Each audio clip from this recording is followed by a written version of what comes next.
Okay, I'd like to begin, please. Welcome to our Monday, January 8th, 2018 City Council meeting.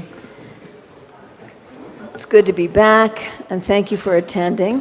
Those of you who are watching at home, as well as those of you in the audience, please join me in the flag salute. I pledge allegiance to the flag of the United States of America and to the republic for which it stands, one nation, under God, indivisible, with liberty and justice for all.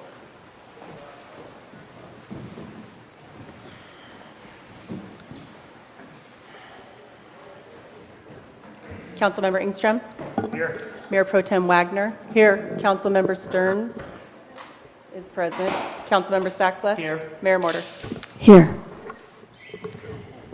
Okay, tonight we have the pleasure of hearing two special presentations. Before I do that, I want to let you all know that we will not be having the item on the agenda regarding fire staffing. Our fire chief is really sick, and we didn't want to give it to you or to us, so it's postponed until we reschedule it.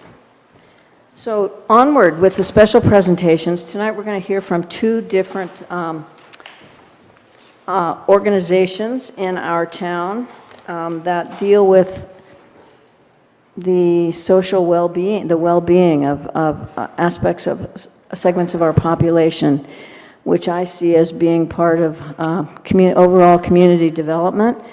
So I'm looking forward to hearing their presentations. I've asked each of them to keep it to 15 minutes if possible, although I know you're passionate about your subjects, so please do the best you can.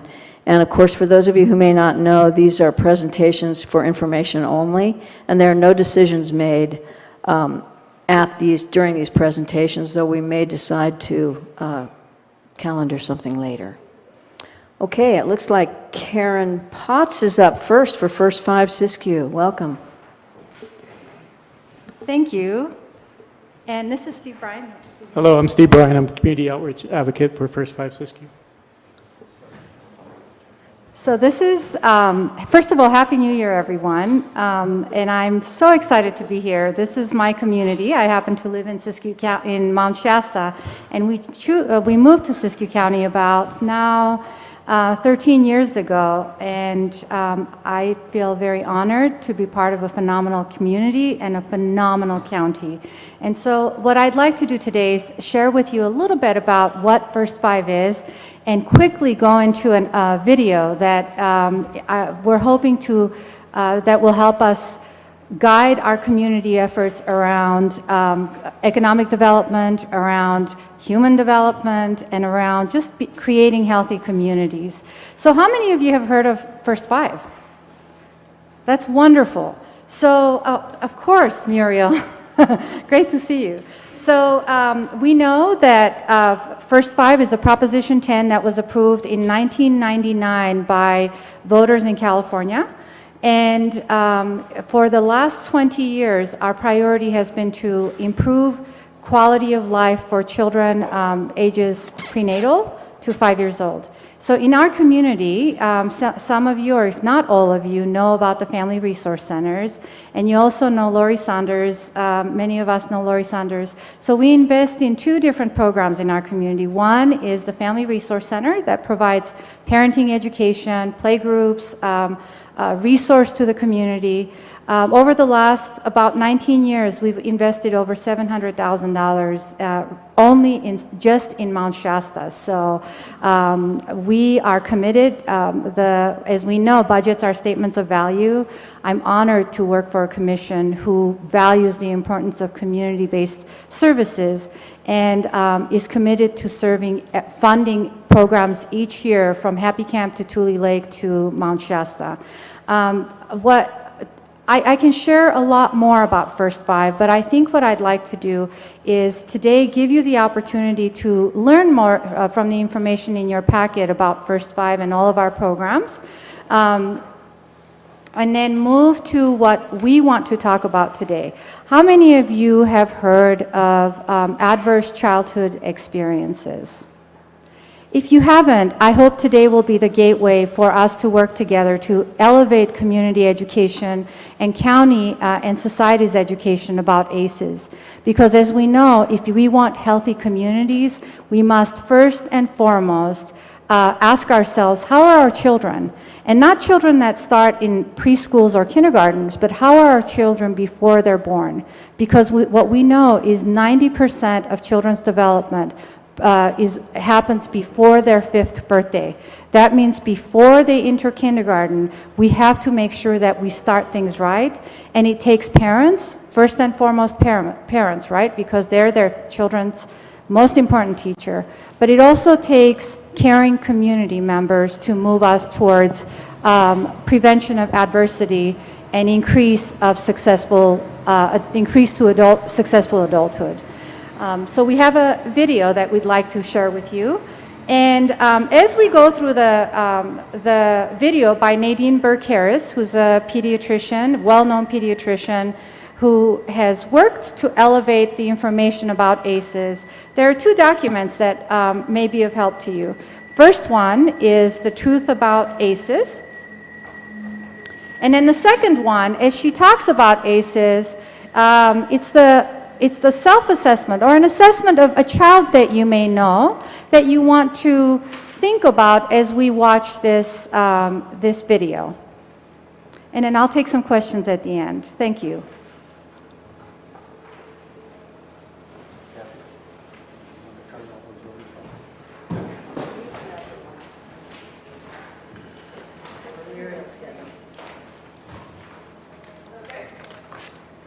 An exposure that dramatically increased the risk for 7 out of 10 of the leading causes of death in the United States. In high doses, it affects brain development, the immune system, hormonal systems, that dramatically increase the risk is for 7 out of 10 of the leading causes of death in the United States. In very high doses, in high triple the lifetime risk of heart disease and lung cancer, the immune system, and a 20-year difference in is for 7 out of 10 of the leading causes of death in very high doses. In high triple the lifetime risk of heart disease and lung cancer, the immune system, and a 20-year difference is for 7 out of 10 of the leading causes of death in very high doses. In high triple the life. Did you get that?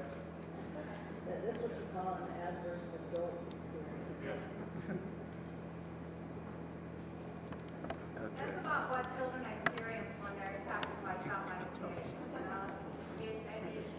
No matter how much we want them to learn, it feels like underwater, talking to the child underwater.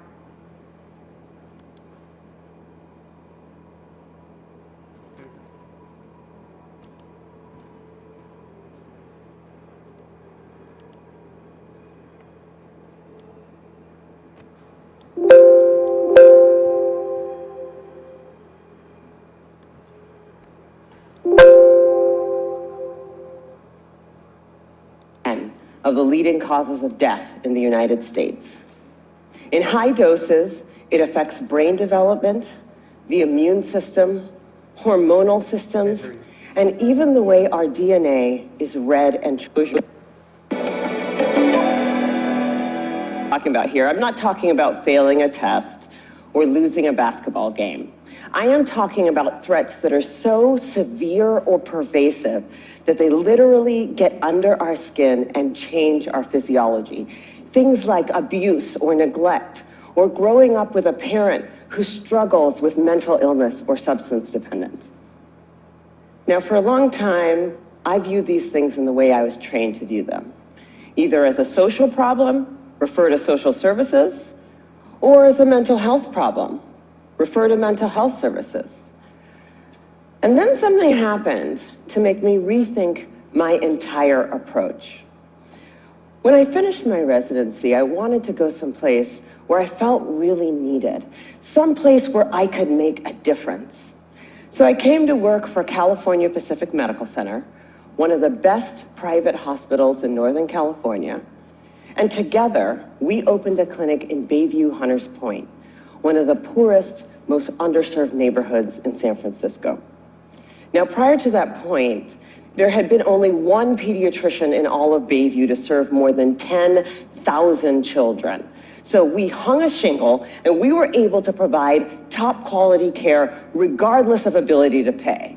It was so cool. We targeted the typical health disparities: access to care, immunization rates, asthma hospitalization rates, and we hit all of our numbers. We felt very proud of ourselves. But then I started noticing a disturbing trend. A lot of kids were being referred to me for ADHD, or attention deficit hyperactivity disorder. But when I actually did a thorough history and physical, what I found was that for most of my patients, I couldn't make a diagnosis of ADHD. Most of the kids I was seeing had experienced such severe trauma that it felt like something else was going on. Somehow, I was missing something important. Now, before I did my residency, I did a master's degree in public health. And one of the things that they teach you in public health school is that if you're a doctor and you see 100 kids that all drink from the same well, and 98 of them develop diarrhea, you can go ahead and write that prescription for dose after dose after dose of antibiotics, or you can walk over and say, what the hell is in this well? So I began reading everything that I could get my hands on about how exposure to adversity affects the developing brains and bodies of children. And then one day, my colleague walked into my office and he said, Dr. Burke, have you seen this? In his hand was a copy of a research study called the Adverse Childhood Experiences Study. That day changed my clinical practice and ultimately my career. The Adverse Childhood Experiences Study is something that everybody needs to know about. It was done by Dr. Vince Felitti at Kaiser and Dr. Bob Onda at the CDC, and together they asked 17,500 adults about their history of exposure to what they called adverse childhood experiences, or ACEs. Those include physical, emotional, or sexual abuse, physical or emotional neglect, parental mental illness, substance dependence, incarceration, parental separation or divorce, or domestic violence. For every yes, you would get a point on your ACE score. And then what they did was they correlated these ACE scores against health outcomes. What they found was striking. Two things. Number one, ACEs are incredibly common. 67% of the population had at least one ACE, and 12.6%, 1 in 8, had 4 or more ACEs. The second thing that they found was that there was a dose-response relationship between ACEs and health outcomes. The higher your ACE score, the worse your health outcomes. For a person with an ACE score of 4 or more, their relative risk of chronic obstructive pulmonary disease was 2.5 times that of someone with an ACE score of 0. For hepatitis, it was also 2.5 times. For depression, it was 4.5 times. For suicidality, it was 12 times. A person with an ACE score of 7 or more had triple the lifetime risk of lung cancer and 3.5 times the risk of ischemic heart disease, the #1 killer in the United States of America. Well, of course, this makes sense. You know, some people looked at this data and they said, come on, you know, you have a rough childhood, you're more likely to drink and smoke and do all these things that are going to ruin your health. This isn't science. This is just bad behavior. It turns out this is exactly where the science comes in. We now understand better than we ever have before how exposure to early adversity affects the developing brains and bodies of children. It affects areas like the nucleus accumbens, the pleasure and reward center of the brain that is implicated in substance dependence. It inhibits the prefrontal cortex, which is necessary for impulse control and executive function, a critical area for learning. And on MRI scans, we see measurable differences in the amygdala, the brain's fear response center. So there are real neurologic reasons why folks exposed to high doses of adversity are more likely to engage in high-risk behavior. And that's important to know. But it turns out that even if you don't engage in any high-risk behavior, you're still more likely to develop heart disease or cancer. The reason for this has to do with the hypothalamic pituitary adrenal axis, the brain's and body's stress response system that governs our fight or flight response. How does it work? Well, imagine you're walking in the forest and you see a bear. Immediately, your hypothalamus sends a signal to your pituitary, which sends a signal to your adrenal gland that says, release stress hormones, adrenaline, cortisol. And so your heart starts to pound, your pupils dilate, your airways open up, and you are ready to either fight that bear or run from the bear. And that is wonderful if you're in a forest and there's a bear. But the problem is what happens when the bear comes home every night. And this system is activated over and over and over again. And it goes from being adaptive or life-saving to maladaptive or health-damaging. Children are especially sensitive to this repeated stress activation because their brains and bodies are just developing. High doses of adversity not only affect brain structure and function, they affect the developing immune system, developing hormonal systems, and even the way our DNA is read and transcribed. So for me, this information threw my old training out the window, because when we understand the mechanism of a disease, when we know not only which pathways are disrupted, but how, then as doctors, it is our job to use this science for prevention and treatment. That's what we do. So in San Francisco, we created the Center for Youth Wellness to prevent, screen, and heal the impacts of ACEs and toxic stress. We started simply with routine screening of every one of our kids at their regular physical, because I know that if my patient has an ACE score of 4, she's 2.5 times as likely to develop hepatitis or COPD. She's 4.5 times as likely to become depressed, and she's 12 times as likely to attempt to take her own life as my patient with 0 ACEs. I know that when she's in my exam room.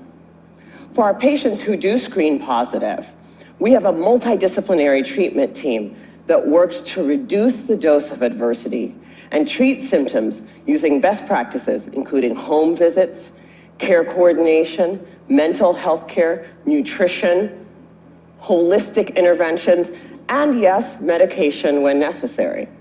But we also educate parents about the impact of ACEs and toxic stress the same way you would for covering electrical outlets or lead poisoning.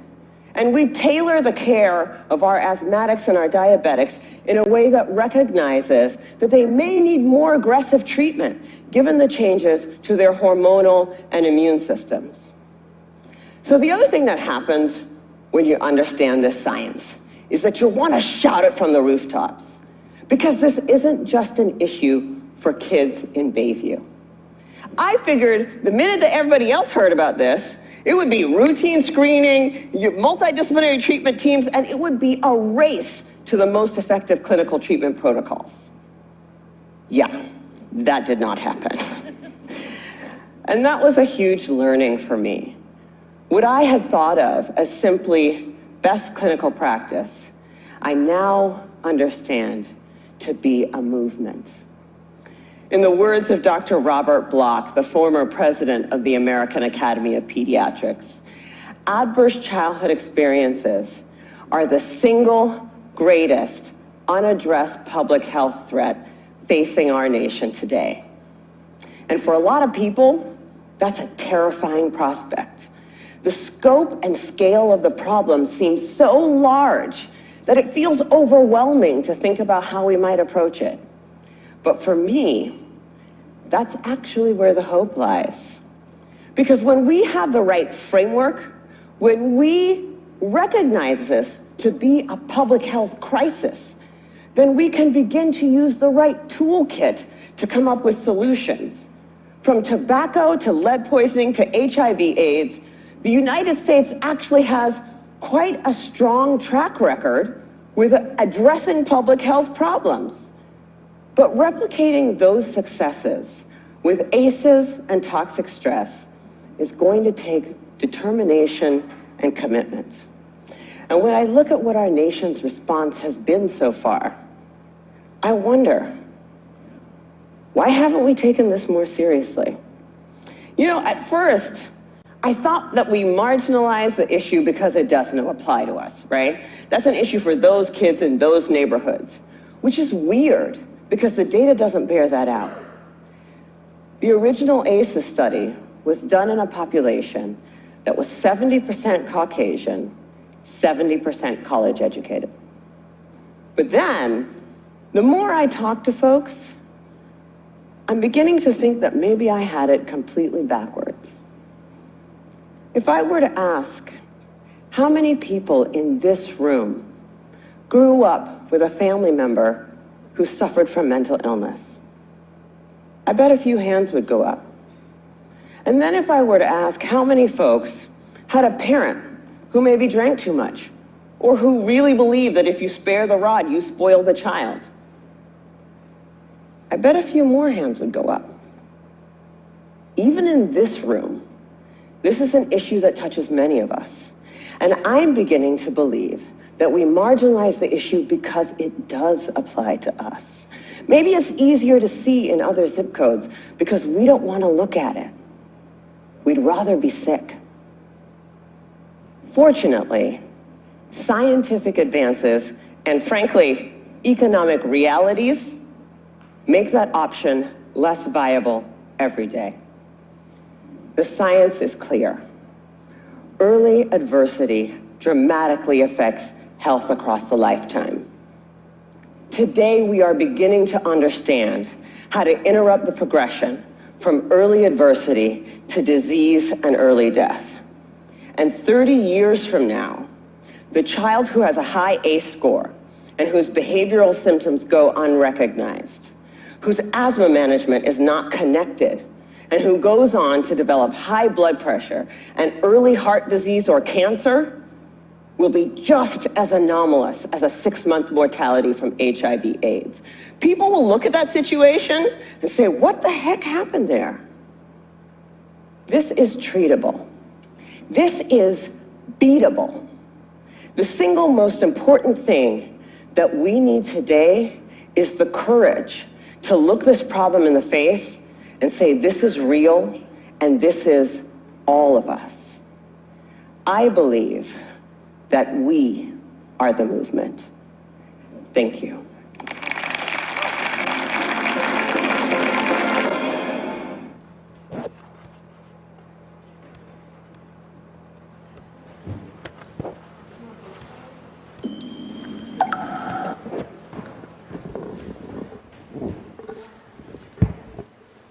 So I wanted to, this is just to plant a seed to you because we had limited time today.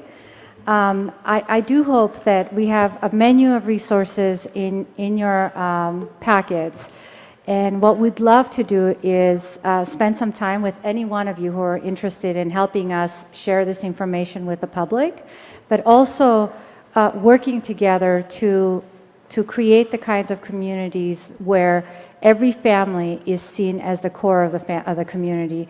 In our community, we do a phenomenal job of saying our children are important, and what we ask is that we all remember that children are part of their family community, and that we work together to strengthen the families so that we can strengthen the community, so that we can be a more economically vital city. Thank you for the opportunity to be here. I might have some question? No? Okay. I think we better move on, Karen. Thank you, Okay. Steve and You're Karen, welcome. very much. It was very informative. Thank you.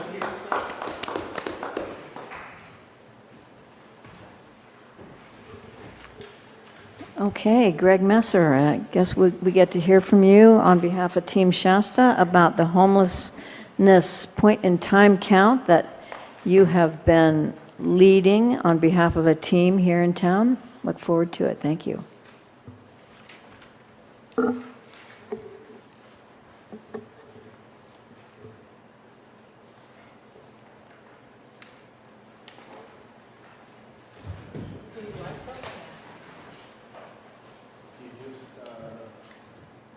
Switch the lights around. No, to the right, that one down, down, and the next one up. Okay. Okay, so the presentation on the system. So you realize people can't hear you because you're not speaking. Well, I'm gonna hand out the packages first.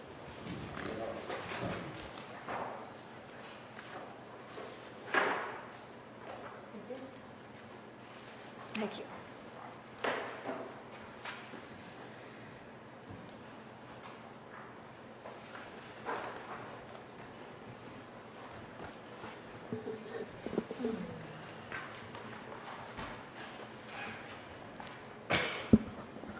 Okay, can you hear me now? Okay, what I'm going to spend the next 15 minutes doing is explaining to the City Council what the Siskiyou County Homelessness 2018 Census is about. But before I get into kind of the details of what we're going to be doing towards the end of January, I'm going to go through the background. How did we get to this point?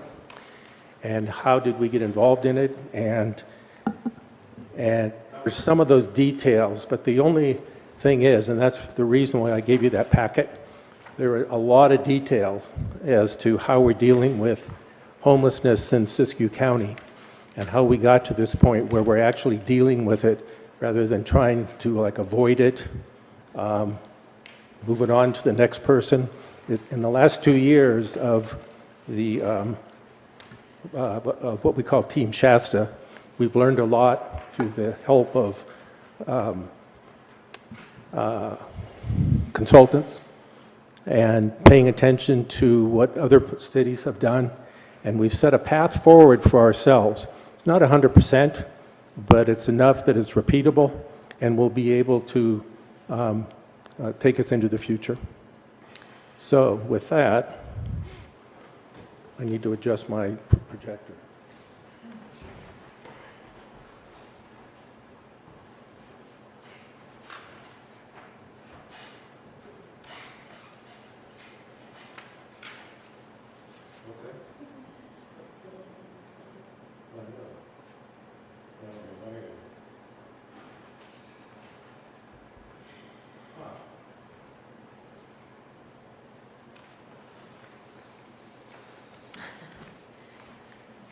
The expert is stumped.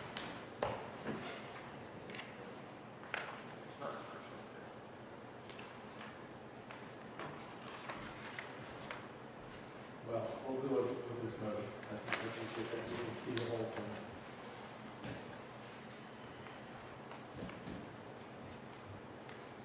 Okay, sorry about that.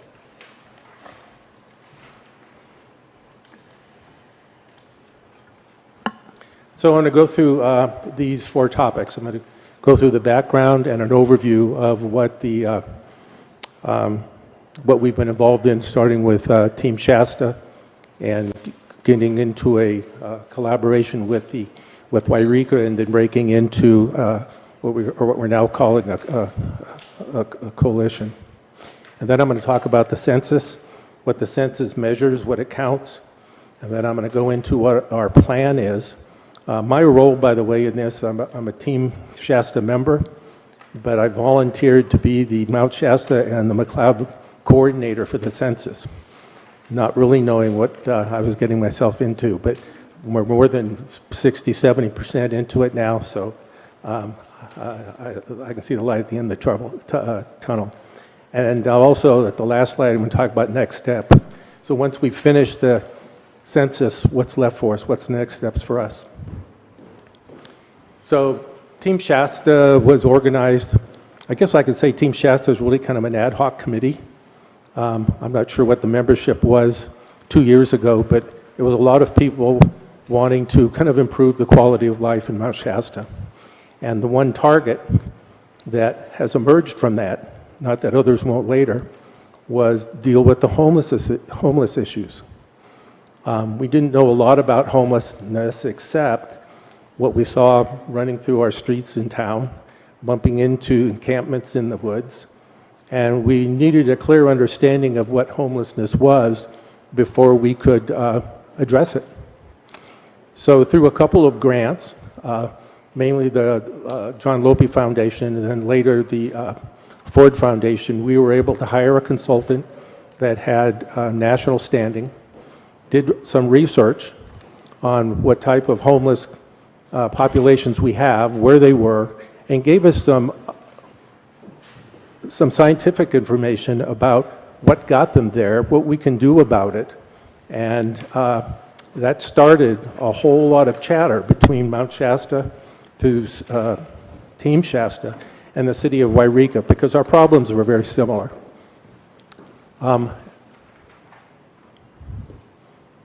This, probably speaking from this diagram is a better way to do it. Can you all see what I'm doing on your, oh, okay. How does that work? Oh, okay, that's good enough. So Team Shasta decided to focus on this problem, like I said. We collaborated with the city of Wairika. We hired Dr. Robert Marbut, and he did his research and then came back and gave us a series of presentations.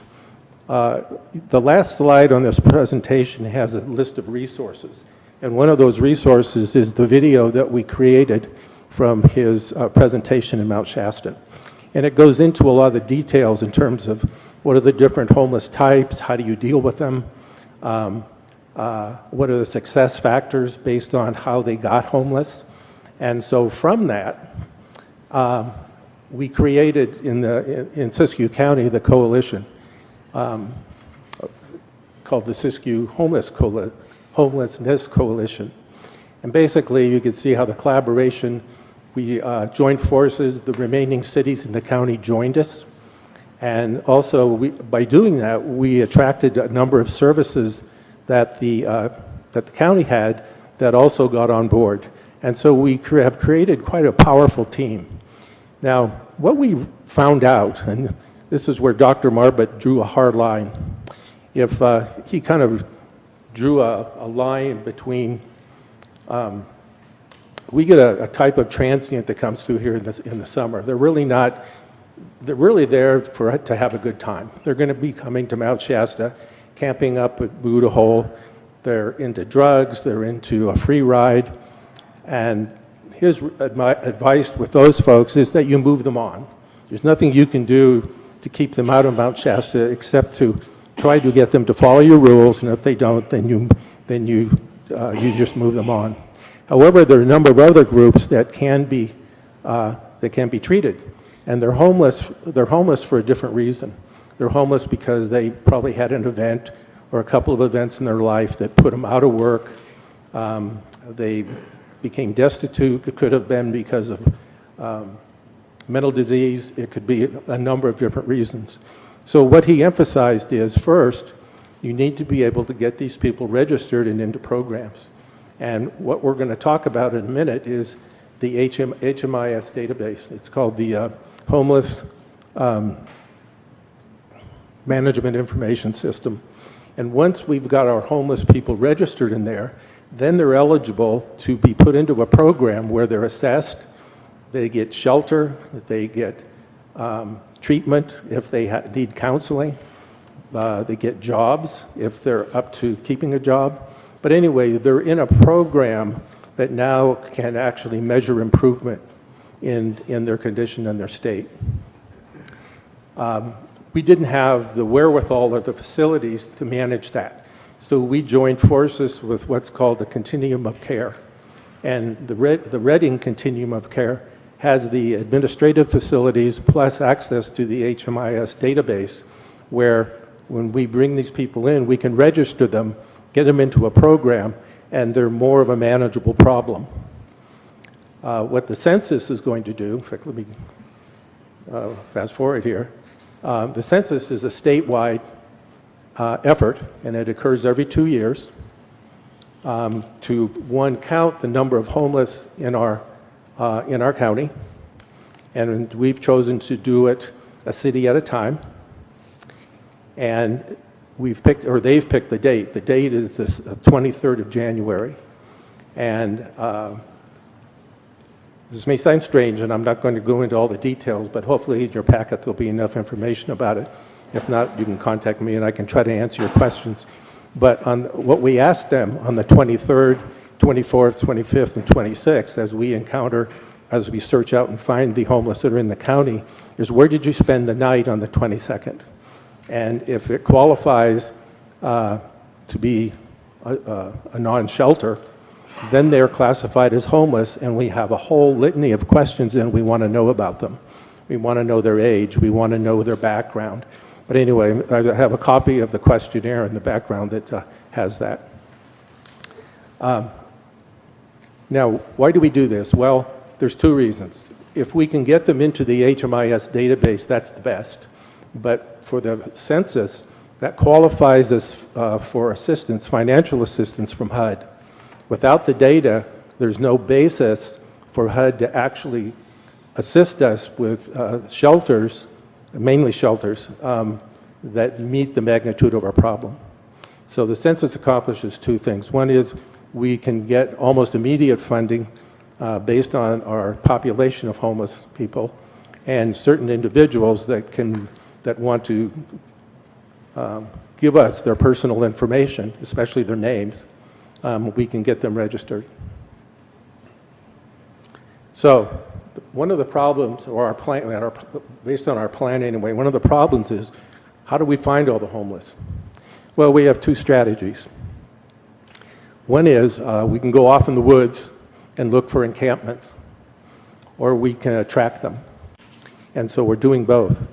Prior to the 23rd, we have teams of volunteers, a lot of which are from the Forest Service, that are going into the areas that we've known we've had homeless in the past, and they're going to do a surveillance and come back and say, yes, there are people up in Buddha Hole, yes, there are people east of Spring Hill all the way to Everett Memorial. They're going to give us information about that. So on the 23rd, we can identify, or we can send interviewing teams to those locations and not waste their time just looking around. So that's one thing. But we're doing two other things that I think is actually going to get us more bang for the buck. One is we're handing out handouts. In fact, there's a copy of the handout in your package. I had 900 of those printed today, and I think I'm going to probably have to do another maybe 200 or 300 before we're done. But we're handing them out at places where homeless hang out today. This park, by the way, is one of those meccas. There's a couple fast food places in town. There's folders that we put in school children's packet when they go home on Fridays that send those home with them. Not only assuming that they're from homeless families, but they possibly know families that are. So it's a matter of getting these flyers out. And what the flyers say is if you can be at the Lower Lodge on the 23rd from 10 in the morning to 1 in the afternoon, we'll give you a free meal ticket, a voucher, and all we want is personal information about your situation. So we expect to attract most of our homeless through that mechanism. Secondly, a lot of the churches and clinics in Mount Shasta and McLeod attract homeless either because they have programs that provide potlucks and meals on a kind of periodic basis, we're also training folks in those organizations to apply and interview the homeless people. So we've got a number of mechanisms in place to get an accurate count. So part of our plan is to do the flyers, go out into the rural areas, the parks. I'm going to show you, actually, we're using Google Earth as a tool to identify many of these places and what the access is to them. And we have an extensive training program that we're going to have sessions, actually the week before the census, to train interviewers, but we're also setting that up so they can take the training online. So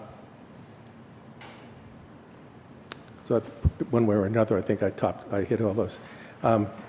These are, let's see, for Mount Shasta, we have 13 zones that we've identified as being probable areas where we'll find homeless people, either families or individuals.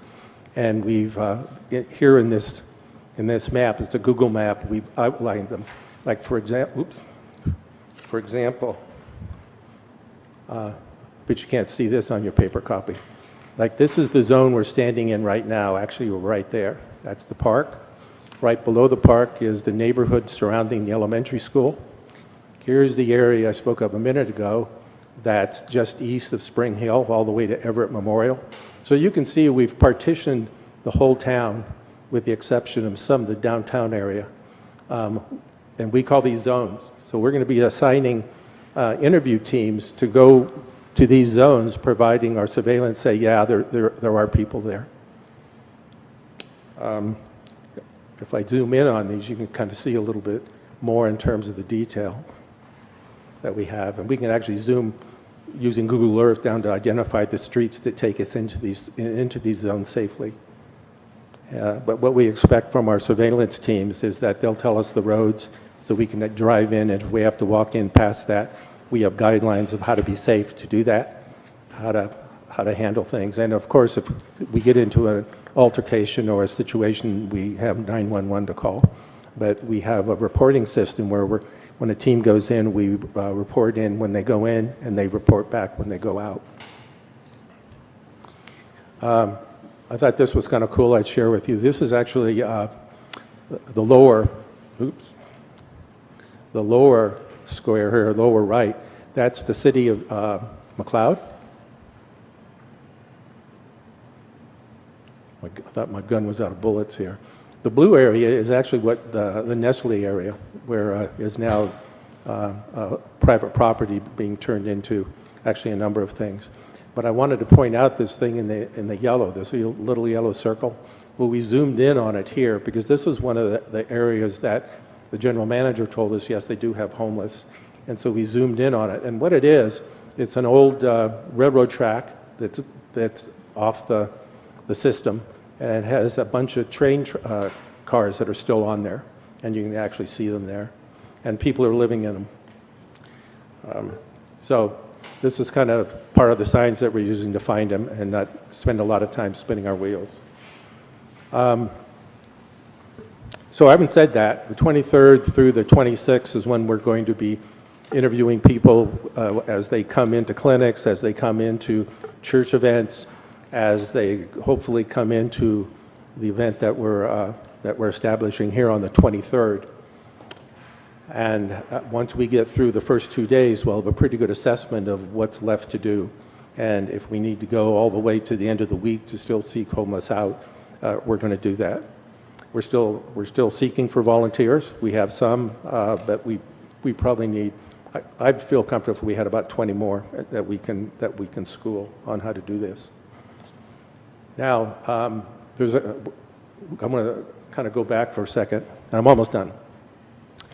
The Reading COC that I talked about, they provide actually two services. They provide access to the HMIS system, and they provide administrative support for the system, as well as training us on how to do a program like this. And as we go forward, they'll be tracking the homeless people that meet the criteria and are in the HMIS.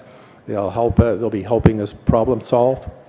But there's a cost to it, and the cost is $7,500 a year. And what we're putting out and have put out, and this is a draft summary of it, what would the cost be to each city if we were to afford this? So the county has stepped up to paying for half of it, 49%, and the other half is being spread out over the cities based on their population. And so to see this, Wairika, of course, they're the largest city, and with, was it 17.3% of the population, and their bill every year will be $1,200, and I think that says 97. It's hard for me to see from here. And then Mount Shasta is right below that with 7.6%. So our bill would be $570 a year. So you can see this is one proposal of how we could fund it, and this is an annual funding. There's also licensing funding for the software.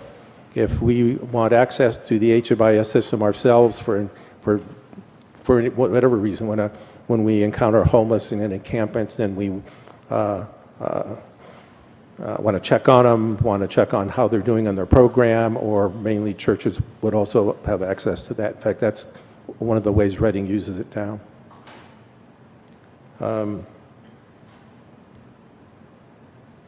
So this is my last slide. These are the resources that are in your package.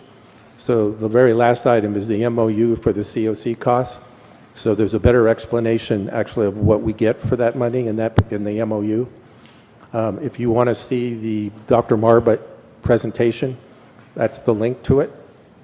Unfortunately, you won't be able to just click on it. You'll have to actually type it in, given the way it is. And also, we gave Ed Peckus is actually the person on Team Shasta that did a presentation to the Board of Supervisors during their last session on the 2nd. And his narrative is so full of details and chronology of how we got from Team Shasta's struggling in Mount Shasta, what we're going to do with homeless, to where we are now. It's really worth a read. It gives a lot of details that I glossed over just because it was details. And then, of course, the copies of the presentation. So I don't know where I am on time, but is there any questions I can answer? So what I'm assuming, Greg, is that you are hoping the city council at another time will consider whether or not we want to join this system that the Homelessness Coalition is suggesting we become a part of. You're suggesting that we agendize that and make a decision about a contribution of $570. Number one. And number two, just to clarify, you mentioned an additional software cost. What I understood was that if we go with the COC at the $7,500 rate for the entire county, there are no additional costs that would be incurred. Well, there would be if you want access directly to the HMIS system. If we want to depend on the Reading COC, which, by the way, has like 5 counties that they are doing this for. 7, actually, I think. Is it 7? Mm-hmm. They're North State counties. That's part of the benefit of joining them, is to have them manage the administration piece, correct? Yeah. Okay. Offline, I can tell you some benefits that we could have if we actually had 1 or 2 licenses.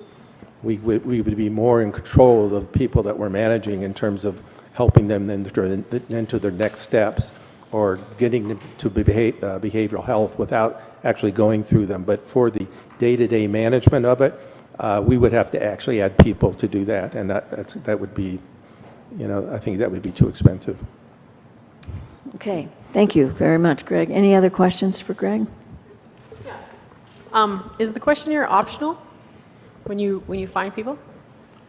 Well, when we find people, we ask them first, have you filled this out before? Actually, they don't fill anything out. We ask them the questions and we fill it out.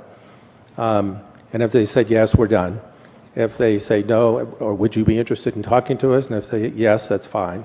So we take them through the questionnaire. It's optional for them to not give their names. We'll take initials. in most cases, if they're not in the HMIS system, it will help them, but they probably wouldn't understand that just based on you talking to them. Okay, so it is optional? I think that's what I understood. Oh, yeah, you can't make them Okay. answer the questions. I mean, they probably have a dog, and you don't want to get on the bad side of that dog. Okay, Right. so there's- And then the other thing you talk about is the working poor and single mothers, because you talked about a lot of areas that you're going to be visiting in these various towns. But if you're talking about the working poor and single mothers, they may be actively in our communities. How would you find those to interview? Well, right now, we're more focused on homeless. But it's actually a good thing you brought that up, because the two groups that the program, the HMIS program, helps the most are single mothers with children and veterans. All of the others are in programs too, but these have the highest success rates.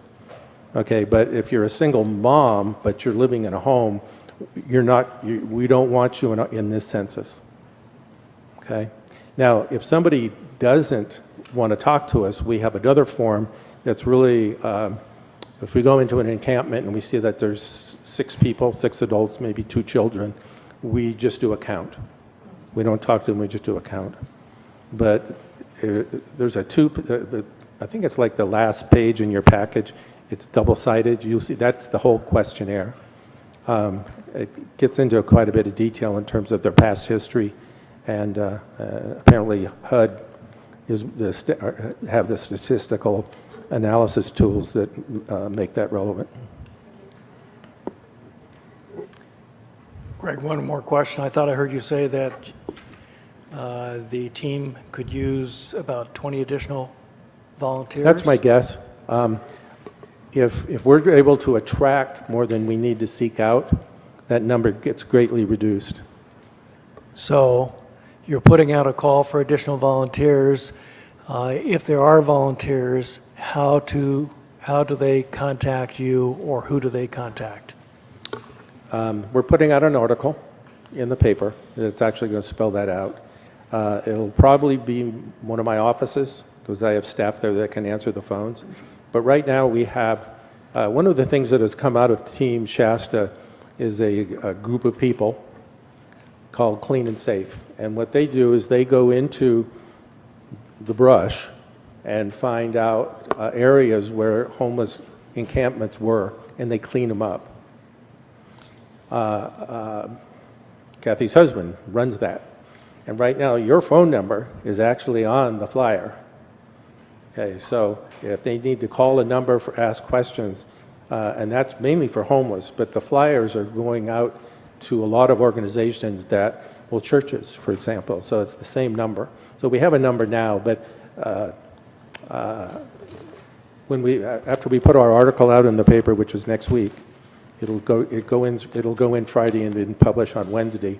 For the people who don't read the newspaper or don't happen to see that particular article, do you want to indicate what telephone Yeah, we're numbers? doing social, we have social media. We have 8,000 Facebook addresses from the police department. We have 500 from, actually, I think that's Glenn's, and we have a third source. Plus, we're going to do a push to the chamber. Businesses have some skin in this game too, in terms of putting flyers up and making this public. So the phone number is 530-925-9287. Okay? Anything else from Greg? I don't have a question, but I'd like to point to the fact that how ACEs, we talked about earlier, the direct correlation leads directly to this whole homeless mental health problem. So I think it's really great that we're Yeah, when I was listening to that, I wondered what your ACE score needed to be homeless, looking at it from a different point of view. Okay, Greg, thank you very much for all the hard work you've done and the leadership you're exhibiting here. Your commitment is extraordinary. Thank you. Okay, in a few moments then, I'm going to turn to the public comment period. which for those of you who may not know is open to those of you who'd like to make a comment about anything that's not on the agenda. Since there's only one item on tonight's agenda, which is around events, then I would say the fire staffing agenda item has been postponed. Our fire chief is ill with the flu. So there's one item. So if you have comments about anything else, you're welcome to come up. I have a couple names up here. Only one of which is sounds like it's not related to the agenda item. What we do is give you 3 minutes to share your thoughts, and we time it so that we give you a few extra seconds when the yellow light comes on, and then we ask you to wrap it up. So you're welcome to come on up. And my first name on here is Betty Krieger. Betty, if you'd like to share your thoughts, if your leg works. Yes. On the agenda is consideration for the city funding for private organizations. But when I asked about funding for no smoking signage, you refused, saying the city cannot afford them. Instead, you referred me to the Downtown Beautification Committee, to which this issue doesn't apply. It's not about beauty, it's about giving proper notice about the law you implemented. You also referred me to the city planner, who then referred me to the Public Works Department and the Police Department, who put up 3 inadequate, almost invisible signs on one street but none elsewhere. Then instead of responding to my questions, the city planner suggested I should work on a committee to get funding for that or other programs, basically just blowing me off. When I tell people smoking downtown, it's against the law, even one business owner who regularly smokes outside of another business, I get abused with comments like this and worse, quote, "Just keep walking. Everybody does it. It's none of your business." Or "Mind your own business. This is California. I can smoke outside if I want to. I'm not hurting anyone. Where's the sign?" And as I point to the sign, I'm told the sign by this person, the sign just means over there, not here, which is exactly what I told the city council people would say when I mentioned the problem with inadequate signage and vague wording to the city council last summer. Daily I encounter, or almost daily I encounter, people smoking or vaping in my path as I walk through downtown. I have repeatedly reported these abuses to the police, who refuse to show up even when it's right outside the police department. In fact, only one time have they shown up when I've called, and that was last summer. Today, as I was passing, hoping to get up to the Crystal Room, a couple of people, one of whom has been repeatedly told by the police department not to smoke, was out vaping with a young woman. The vapors were so prolific that there was no way that I could get up to go to the Crystal Room, so I kept walking. They loudly proclaimed that it's only vapors, not smoke, even though I had said nothing. Vaping also violates this ordinance. So instead of considering issuing city funds to for private projects, how about considering city funds for adequate no smoking signage for the law that you implemented? Proper notification is needed, and for little or no cost, the city, at the very least, could put a notice in the Herald once a month showing the downtown no smoking, no vaping district map. But that would not be sufficient. It is not a substitute for proper signage. Thank you. Thank you, Betty. Are there other comments? Yes, Rosalind. Rosalind McCoy, Mount Shasta. The sound for the first hour of this meeting has been atrocious. And I'm really glad that you're fine-tuning it, and it's better, but we shouldn't have to suffer through this so often. So, I don't know, please talk more and have this set up, because it's been really bad, and we should really know how much time these special presentations are going to take, because I've come to another city council meeting and spent an hour listening to something that really wasn't under your control or you could do anything about it. It was more of a public announcement.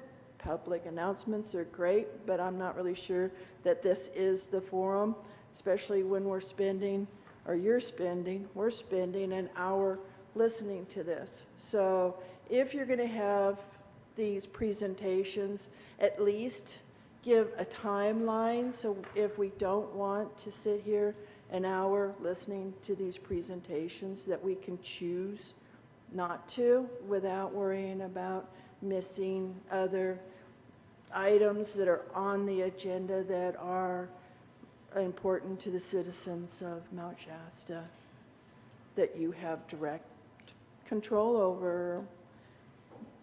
Thank you. Thank you, Rosalind. One more thing. It really smells like propane in here, and in the wintertime, it's really worse. And Yeah, we've told them when we that. closed the doors, it did help, but from the exhaust, I can really feel it.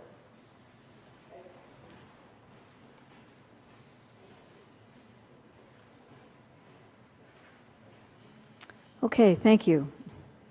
Other comments?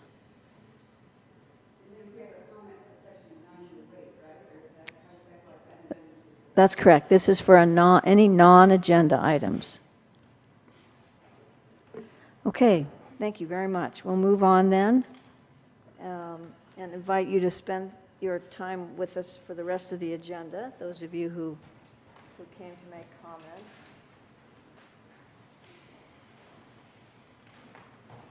We'll move now to council and staff comments. Would you like to begin, Bruce, the staff comment? Yes, thank you, Mayor Mortar. I'd like to direct the council's attention or redirect your attention to the memorandum that I put forth to you in December regarding the city fire department strike team that was deployed to Southern California to the Ventura fires. They were down there from December 15th through December 20th. They handled themselves quite professionally. We've received acknowledgments and thanks for their professionalism and their dedication. They had some harrowing experiences, but they demonstrated their professionalism and stood strong for our city, and were vital members of that fire team that fought that fire that was such horrendous. Can you speak a little louder, Bruce, please? Okay. So I just wanted to reemphasize that and the work the fire strike team did. Of course, the rest of the fire department got to play Santa Claus, a couple events with Mr. and Mrs. Claus, and went around town giving out things to kids. So that went over quite well, and so it was a very positive event.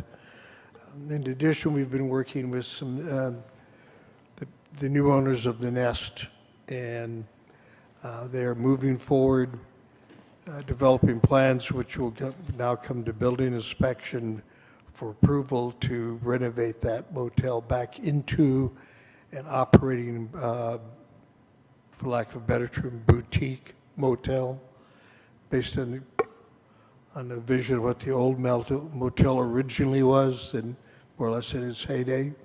So we're looking for positive movement of that in the near future. Thank you. Thank you. Any other staff report tonight? No? Questions of Bruce before we go to council comments? Bruce, who are the new owners? His name escapes you right now. He's from Danville, California. He's from Danville, California, and his name escapes me right now. I've met him. He's an individual who owns other motels, and kind of his development portfolio is centered around older hotels, motels that have been run down, buying them, acquiring them, and renovating, then owning and operating. And that's what he does, and seems to be very committed to the project. Came in and asked really good questions.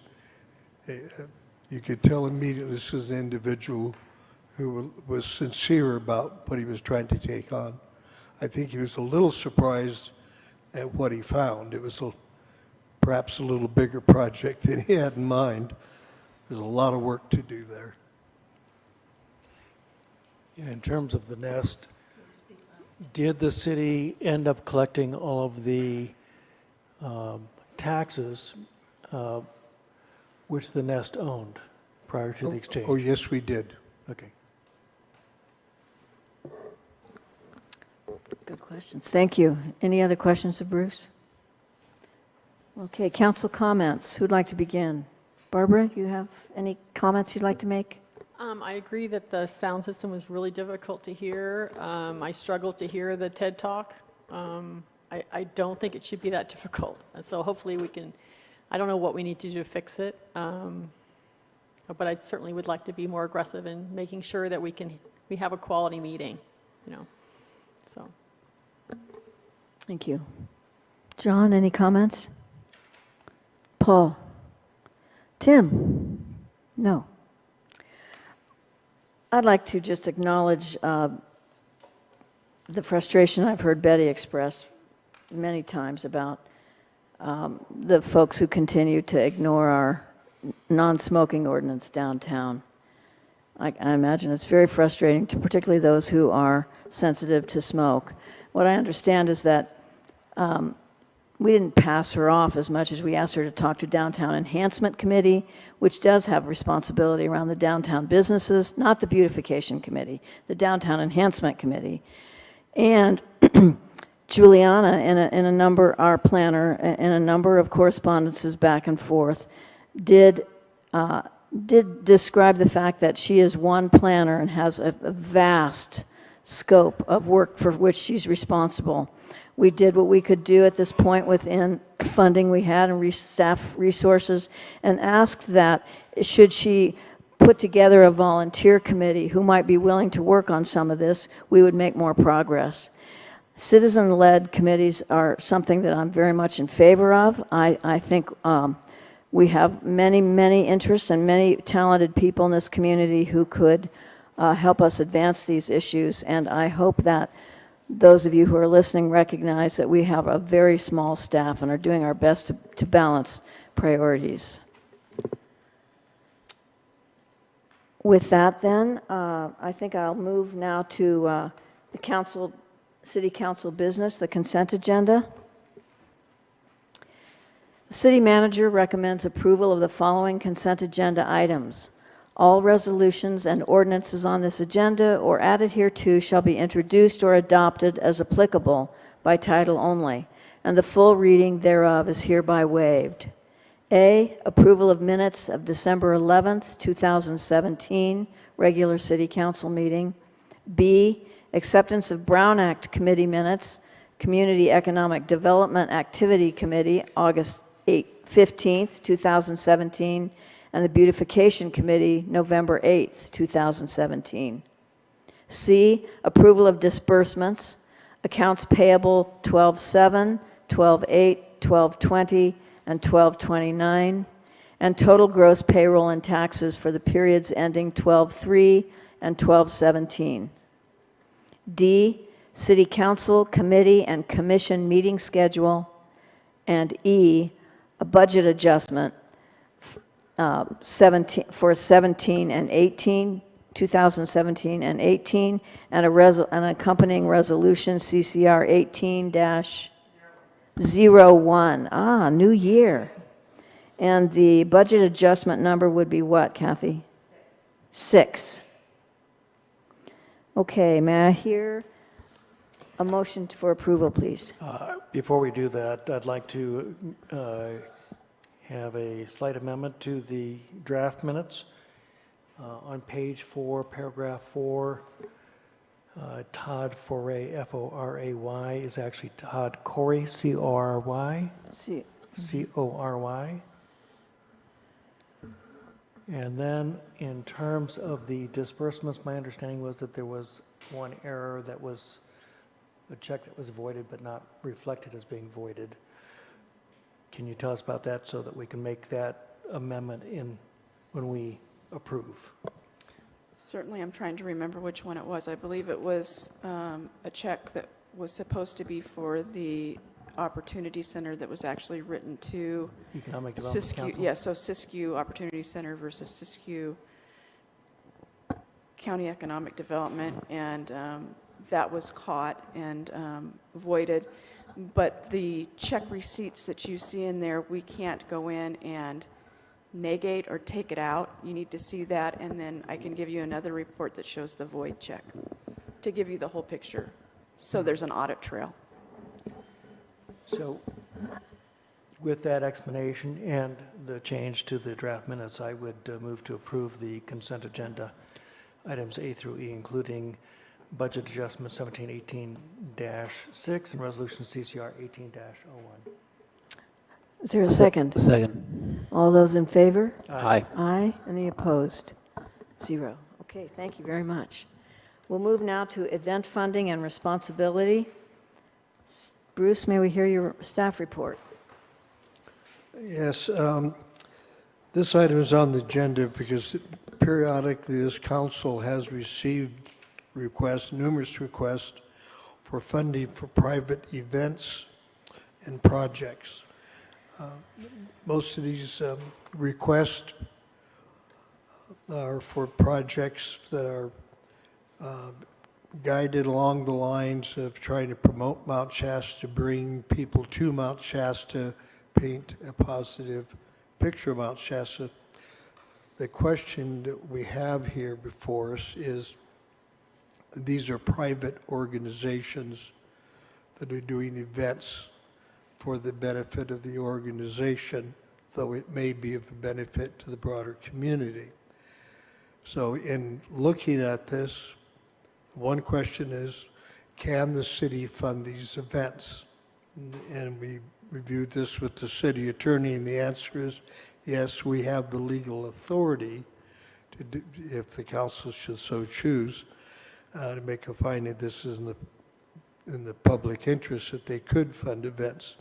The real question here, at least from a management standpoint, is given the present budget that you have, which is basically a negative budget in that at the end of this fiscal year, we have a budget we assume that expenditures will be higher than revenues. And to make that balance, you have to go into your reserve account to balance that budget out. So given that, given the fact that we have huge infrastructure repair requirements that we are not addressing, we have salary issues, the question comes down, is this the highest and best use, or what is the highest and best use of the taxpayers' dollars? So staff is recommending that at this time the council adopt a resolution that basically states that funding of public projects within our, given our budgetary limitations, is a #1 priority, and that we should not at this time be funding private projects. Thank you, Bruce. Questions of Bruce? Can you define private projects? Would that be 4th of July? Would that be Christmas? Would that be what? Well, the 4th of July would be a good example. That's a Chamber of Commerce event. They put that on, and they do that. It promotes Mount Shasta very clearly, and it's a very, very successful event, but they also use that as a revenue-generating mechanism for the Chamber. All good things, but the question is, given our limited resources, should we be taking taxpayers' dollars and putting into that function? And do we? put any money No, into we the do 4th not. of July. No, we do not. I'll say something later. Through the chair. So following up on what Kathy just mentioned, do we fund any private organizations, for-profit, nonprofit currently? I think we do. Siskiyou, is that a Siskiyou Development Council up in? Council, Yeah. we fund the Siskiyou Development Council.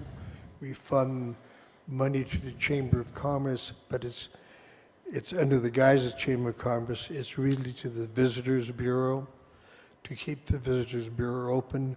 We're not funding their private events.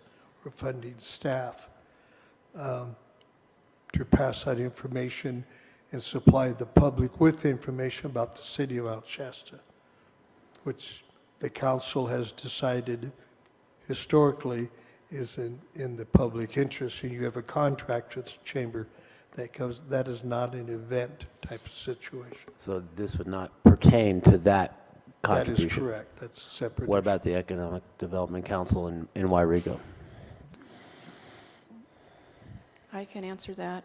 They actually provide services to us on a contract basis, so they're not doing an event. They're providing services under contract. Correct.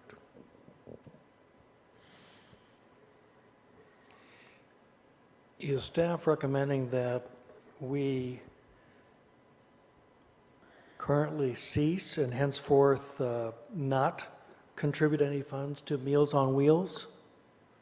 That's a private entity. The city has historically contributed funds towards Meals on Wheels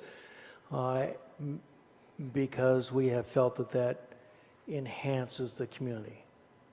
Are you suggesting that we stop funding that program as well? No, I had not suggested that. That's something you could consider doing. We have also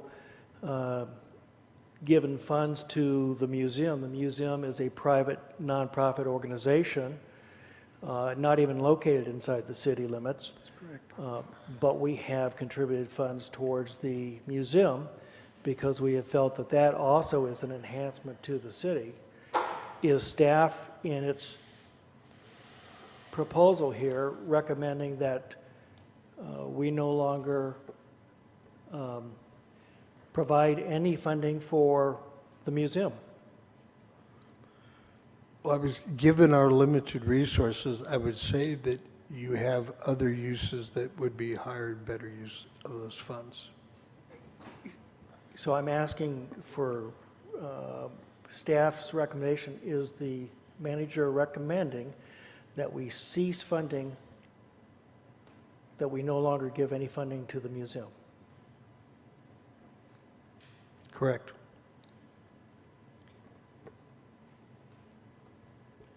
Thank you for that clarification. What's the dollar amount we would be saving by doing this?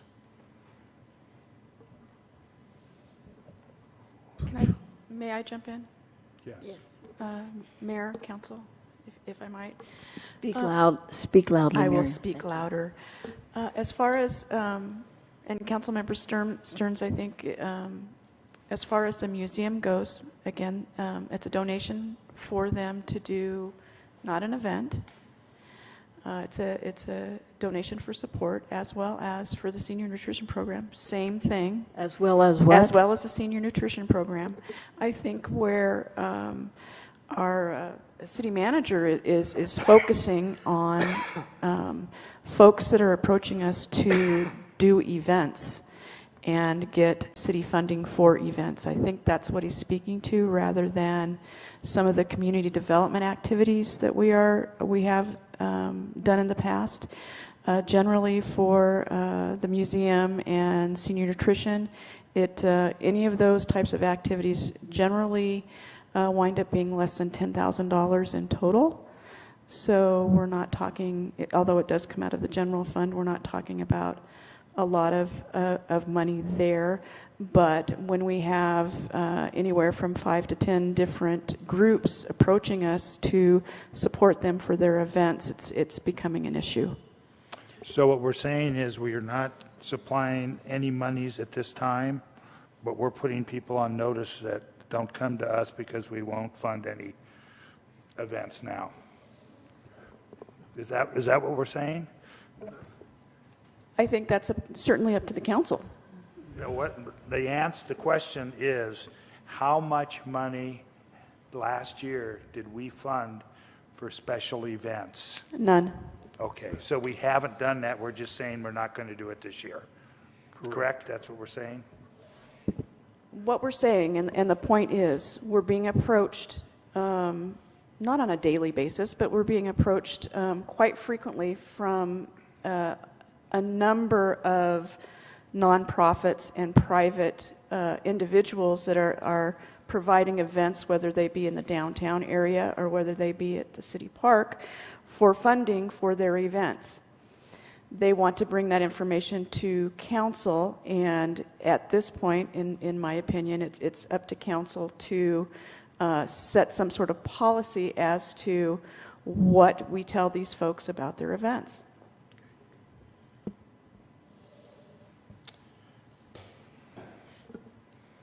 I think that we need to, I understand the reasoning because of the budget crisis, and I understand that we have other areas where we need to spend money, but I don't want to get to the point where we cut our nose off to spite our face when a really great event might be coming and it doesn't cost us very much money, and we fill the motels up and get TOT taxes and other taxes that we may make over the $500 we gave them.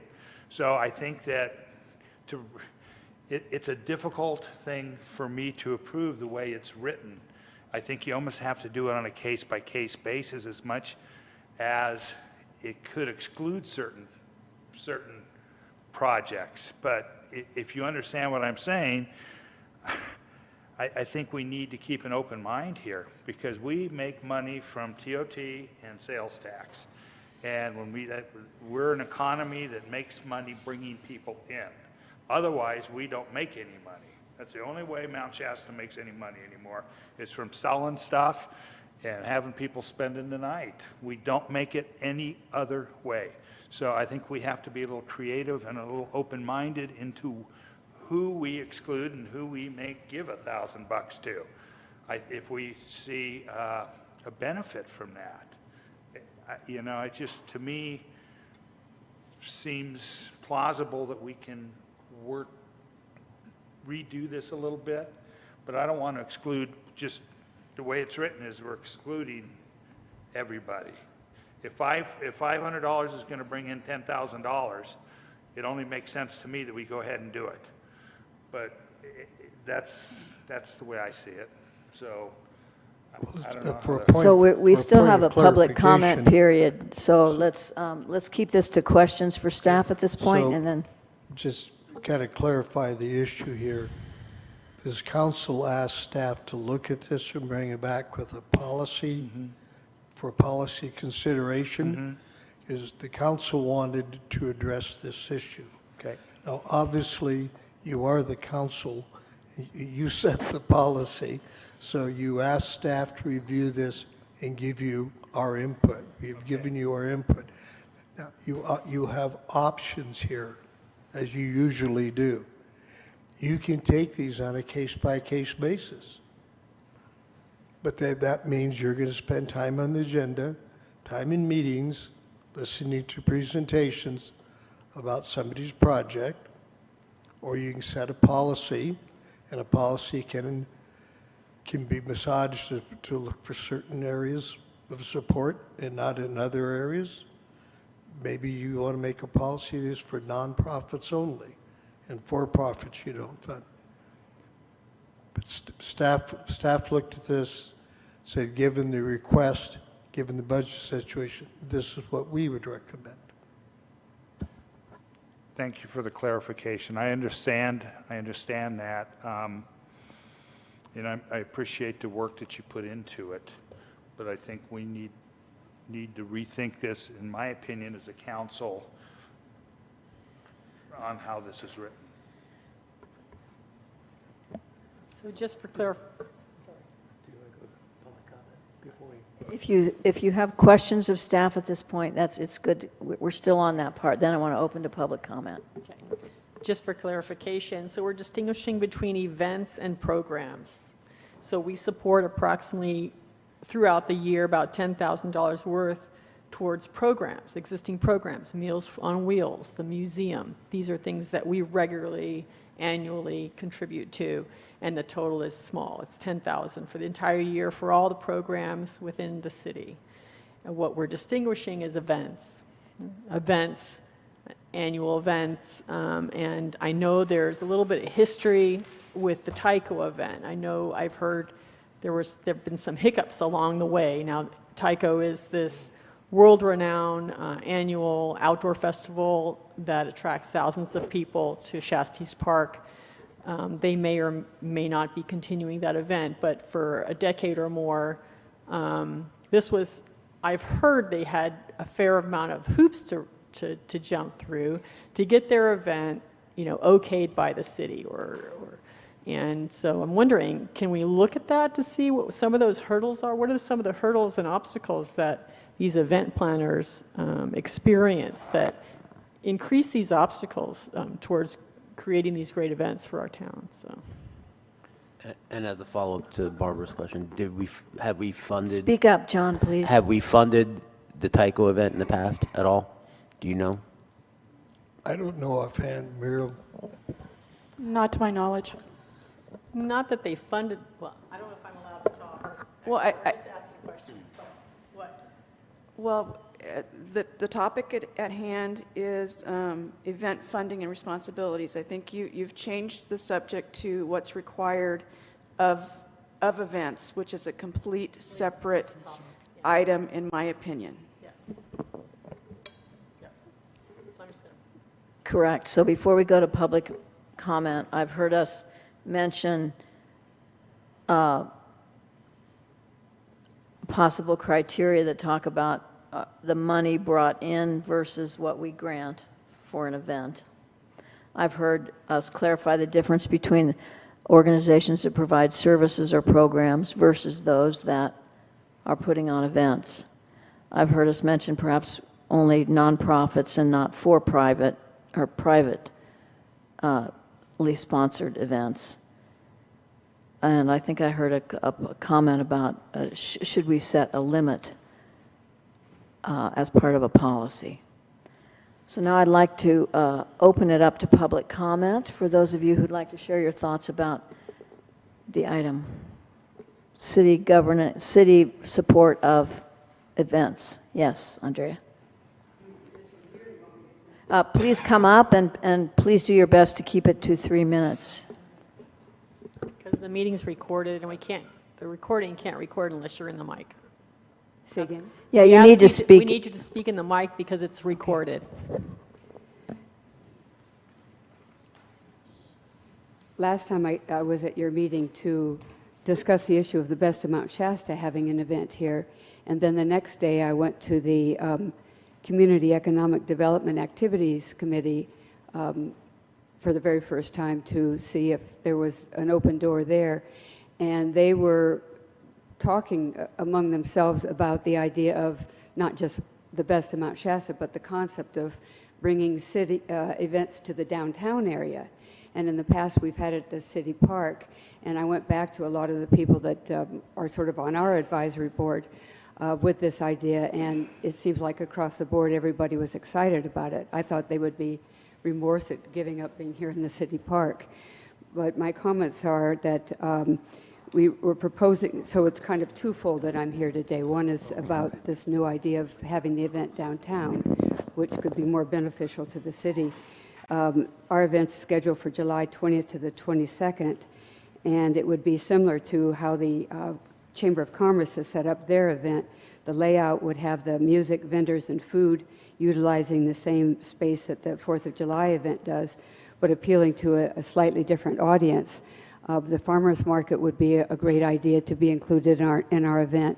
Workshops can be held at the gallery in Mount Shasta and the Shasta Yoga Center. And then Saturday afternoon, the featured event could be at the Shasta Park or here at the City Park. And then Saturday evening banquet at Lucille's Restaurant downtown. So it would keep people in the downtown area. And that was something that we hadn't thought through before. But I thought that may make this idea of the Best of Mount Shasta more appealing to the city. I wanted to sort of, and then in addition to that activity, we would also have like-minded stores and different community events that are regular, like Diane Donaldson has a facility, the Silk Road Chai Shop and so on.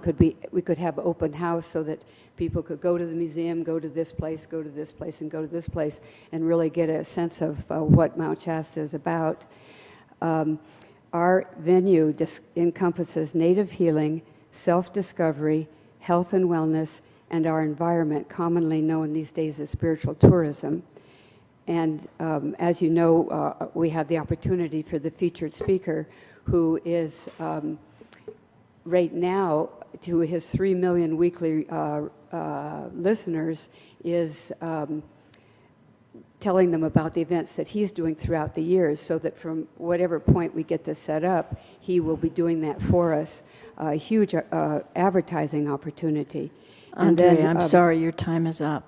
Okay, let me just end it with, I wanted to present that idea, and then also, which I think was coming up a little bit right here, is that we'll be making money for the city. And so the concern of not having taxpayer dollars, we would be enhancing that, not taking away from it. So, and I think it went into what Paul was saying, that Thank you. Thank you very much. Thank you. May I ask you a quick question? Okay. Would you expect road closure for your event like the 4th of July, or are you going to keep the road open? Are you expecting road closure?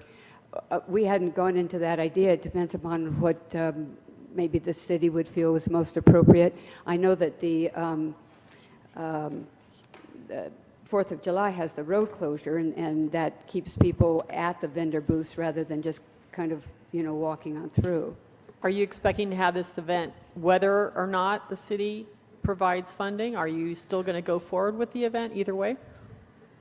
We have the city park already rented for those 3 days, but we haven't yet come up with the funds for the featured speaker. The featured speaker would expand and maybe kind of overgrow the city park, what we would anticipate in terms of numbers. That's why we liked all of a sudden this idea of doing it downtown, because we could accommodate the increased numbers. Thank you very much. Thanks. Other comments? Yes. Please tell us your name. Oh, at the mic. My name is Diana Donaldson, and I'm a new resident to Mount Shasta, and I moved here in the summer and bought a home, and I opened my business up, and I was a part of the event, the Best of Mount Shasta, last year here in the park. I brought people in from Washington State as vendors, so I was a vendor involved, inviting. I'm involved in the town. I love the town. I came here one time and fell in love with the mountain, and I bought a home.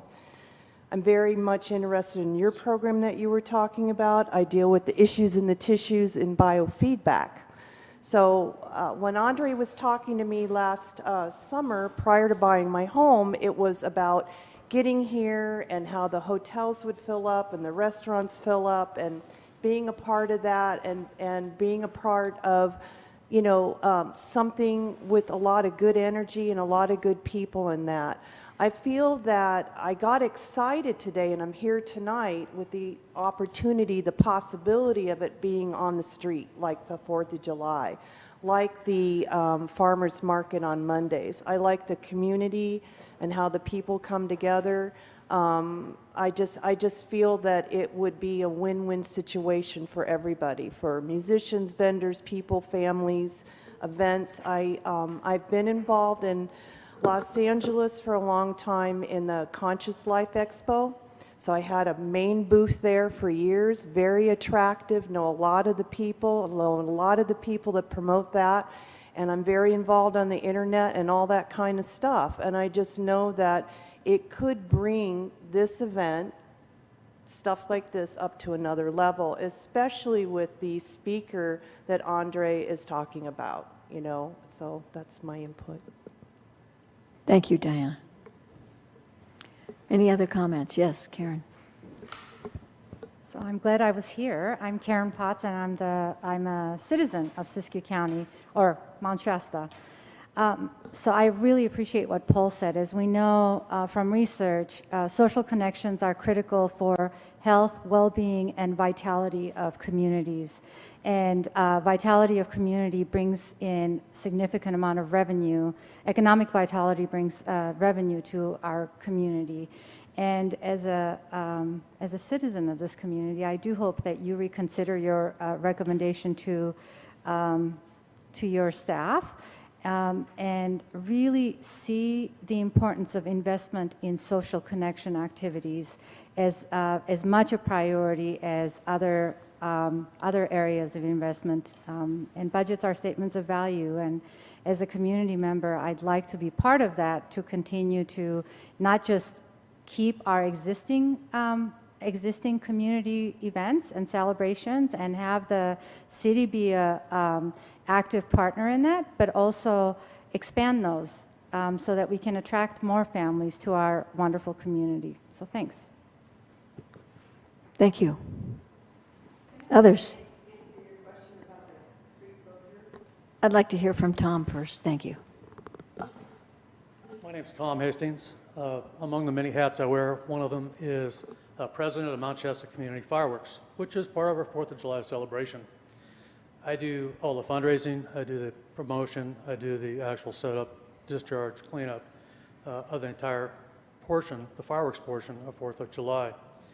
In that fundraising, we look at every avenue possible for raising what has come up to be between $25,000 and $30,000 every year.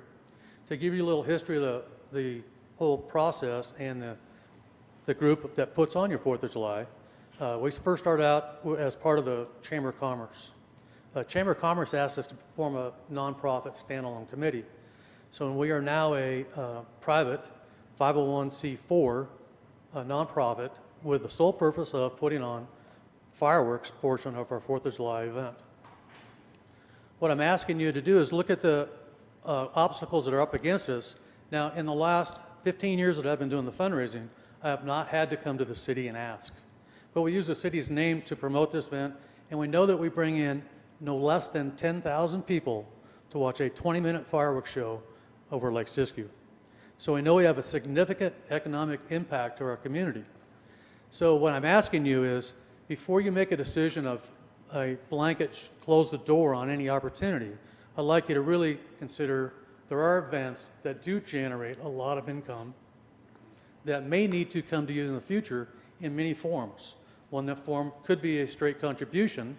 And as many of you might remember, I tried to explore the concept of moving our 4th of July fireworks into the city park.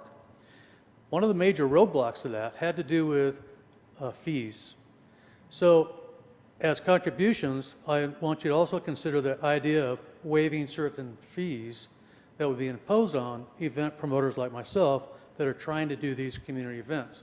So not only I'd like the opportunity for the ability to ask for cash contributions if the need arose, but also the ability to ask for waived fees as a contribution if that need arose. So I just want you to give that some consideration. I really appreciate Paul's input on this, and I want you to remember that it is difficult to put on an event. I pound the street, I ask, I beg, borrow, maybe not borrow, but I beg for contributions from every business in town and individual. Fortunately, I've been able to sustain this momentum for, like I said, 15 years. But every year I have a new roadblock, and some years I come up short, some years I have a little carryover. I worry that we're coming into that time that those shortened years are going to be more frequent. I think it's an important event, as many events are in this town, and being part of this, what I consider the premier event of Mount Shasta for the entire year, we'd like to continue this 4th of July tradition. Thank you for your time. Thank you, Tom. Okay. Time for council comment. Tom, thank you for all your work. I mean, it's unbelievable the amount of work and effort you put in every year. Thank you for that.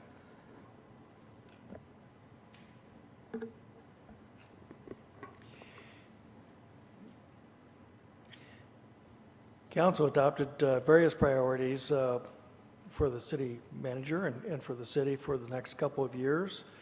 Those priorities include increased exposure of Mount Shasta to the outside world.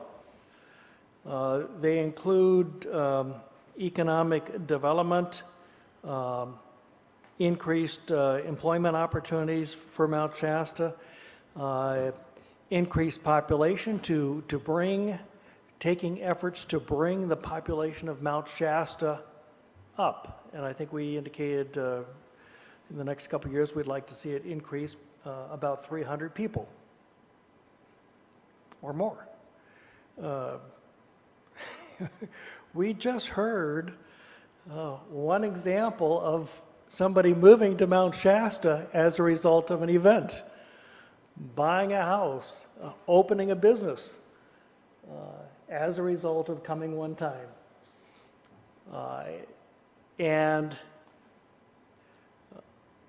like Councilmember Engstrom, I would be, I'm not in favor of a blanket policy that says, no, we're not going to provide any contribution for private events that have a public benefit. It's clear from what we heard about the city attorney's opinion, and also I did my own research on this, there's numerous cases where city councils have, and county supervisors have funded private events for public benefit.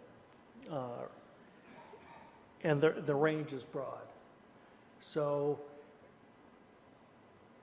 we are prohibited from making gifts of public funds to private persons if there's no public benefit and no public purpose. Duh. But we are not prohibited from giving public funds to private parties if it has a public benefit.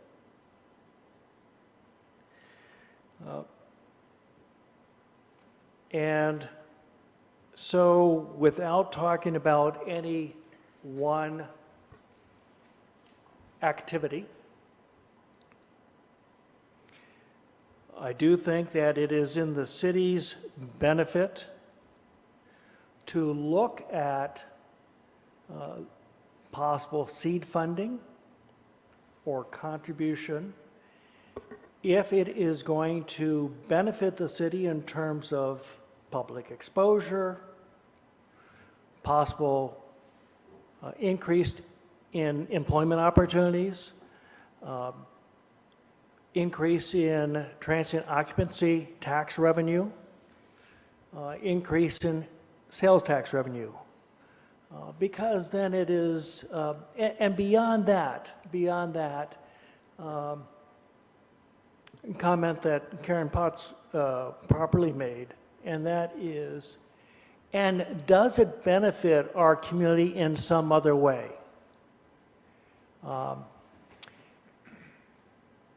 Creating increasing, enhancing Mount Shasta as a place to live. We could say, as a council, we're not going to fund beautification projects. Hey, because those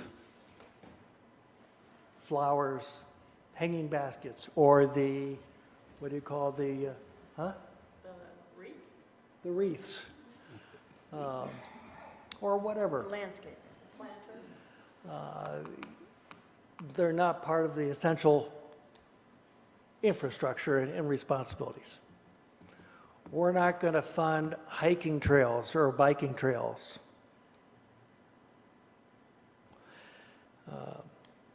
But those are the sort of things that make this a more desirable place to live and visit. So I join my fellow Councilmember Engstrom, in saying that I do think that we have to look at a cost benefit. And that benefit may be both tangible cash benefit and or benefit to the community in the greater sense. We have committed to, I think we have committed to spending money to attract people to relocate their businesses to Mount Shasta. Well, this may be another means of doing that, as well as other benefits. Thank you, Tim. Comments, John? Yeah, so to me, the crux of the issue here is public funding of private events, or the promotion of private events, public funding for the promotion of private events, which apparently we currently do not do. Correct? All right. And you feel, city manager and staff, that there's an inordinate amount of applications for potential funding of private events. So without getting into any nuanced conversations about public financing of private events or organizations, if we kick this back to staff, which it seems like we're leaning towards, we're entering into a situation where if it becomes known that we are going to make available funds for event promotion or fund or underwriting, there'll be applicants, plenty of applicants, and then there'll have to be a formula for determining what creates the best utility for the city. So the blanket policy of negating this as an option for us is very simple. The other policy, which we're seemingly leaning towards, will be much more complicated. And since I'm sort of a proponent of simplicity, and I'm not a big proponent of public financing of private enterprises, I would tend to agree with staff that it's probably the better policy. But just want to make it clear, it will be complicated. Right off the bat, obviously, we want to help promote the 4th of July event even more than it takes care of itself, because the utility in that is quite clear, right? According to Mr. Angstrom's policy, thoughts. Other events, whether they create tax revenues, would have to be calculated out by analysis by the finance director.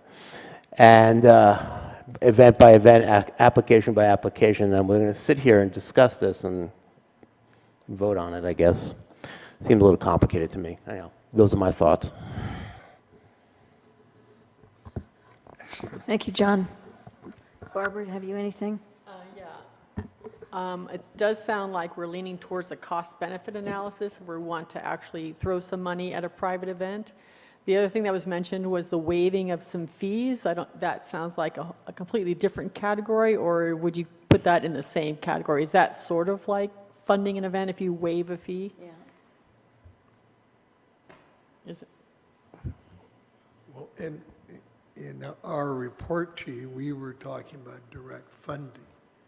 Obviously, excuse me, you can waive fees, but again, by waiving fees, you're waiving revenue, the fees you take to pay for city services to that event. That's what fees are. Fees are based on the time city employees put into an event. That's why we charge fees, and that's what the fees are based on. Right. They're not based on making a profit. Yeah. And I've talked about events in the past. I think earlier last year, I talked about having a minimum number of participants to even have an event to require permit fees.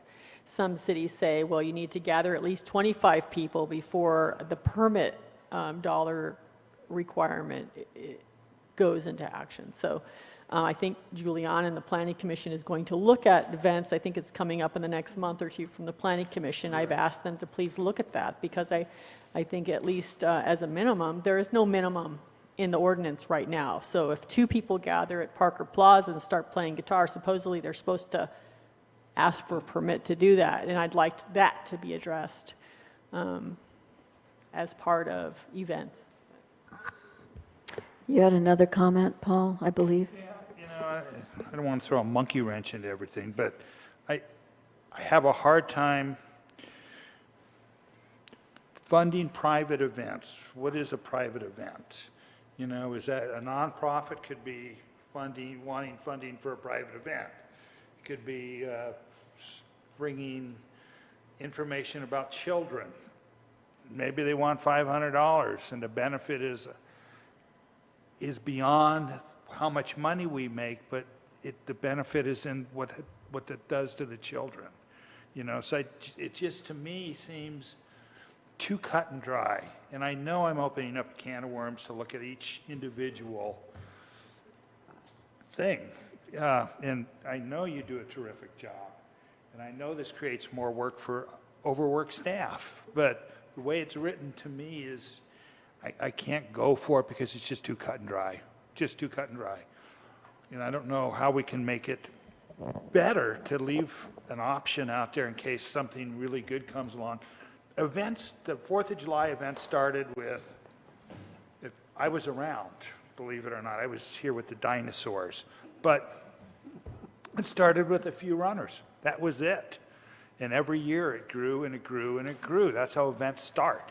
The first bike ride event here that we used to have, which we don't have anymore, which I would love to see another event for cyclists, started with, I think, 100 people.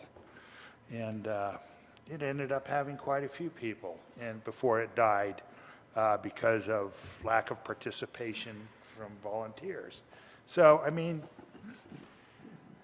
I look at McLeod every weekend. I've been in McLeod during the summer. They have something going on there.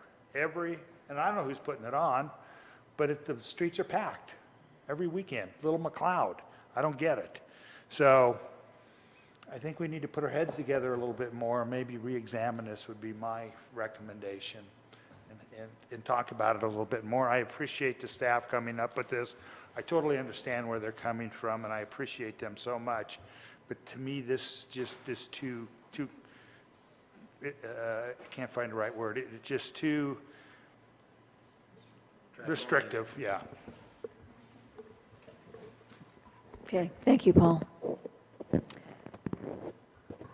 We could start by comparing what our fees are compared to McLeod. I did talk to one of the vendors at the Mushroom Festival, and I'm sorry, am I going off topic? I'm sorry, I'll stop. Okay, look, I'd like to hear from you, and I also have some additional comments. I'll reserve my comments till last, and I wonder if, okay, I hear you. Does staff have something you want to add right now? No? Okay, Tim, and then I'll make my comment. In the,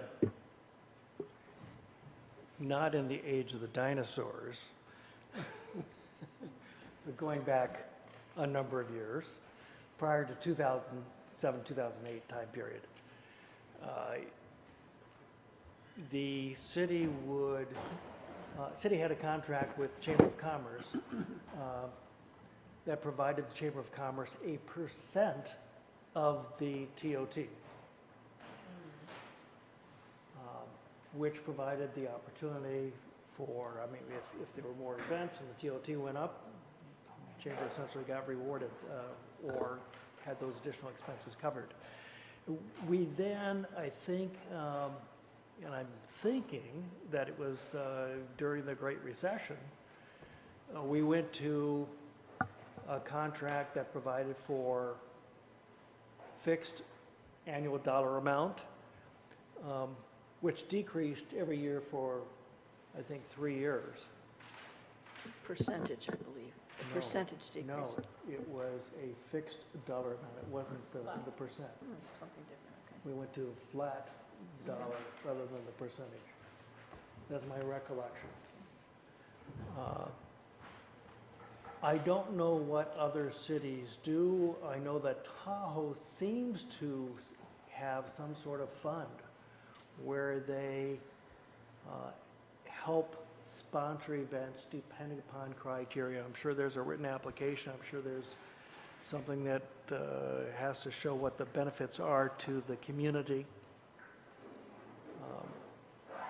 I do think that we can look at this further and find out what some other very successful cities do that put on events and are tourist towns. And perhaps adopt some of those better practices. Thank you. Excellent discussion by those of you in the audience as well as council people. I've made a few smattering of notes here. I think there's a lot to be considered for the effect that events, we've heard some of it tonight, events can have on a community's quality of life as well as attracting future people. I don't think there's much question about that. It appears that the question is how much can we tax both our budget and our staff with doing additional work? And how do we weigh the benefits versus the costs of doing that? The simple thing would be to say, we've had it this way, let's leave it this way. As much as I'd like to see us expand into non-tourism economic development opportunities, and I think we can and are working very hard on that. Tourism, including spiritual tourism, is a very, really important part of who we are and how we're identified. And there are many probably who've come to an event as their first exposure to Mount Shasta and came back, if not for other events, then sometimes to live. What I'd like to suggest, I'm not comfortable with the policy as written in the resolution. What I'd like to suggest is that, as someone said, the Planning Commission has been charged with looking at events. Perhaps we need to get with them to clarify what all we'd want to cover, because it's going to be really critical that we consistently apply whatever we come up with. I'd like to see us consider having an application that anybody would fill out, and it would be due at a certain amount of time. And that application would include things like, what other fundraising have you done? What other city support needs do you have, such as road closure, police, fire coverage, that sort of thing? That should all be counted in the amount of support the city is able to offer. The other benefits to the community, including TOT, transient occupancy tax based on people lodging here.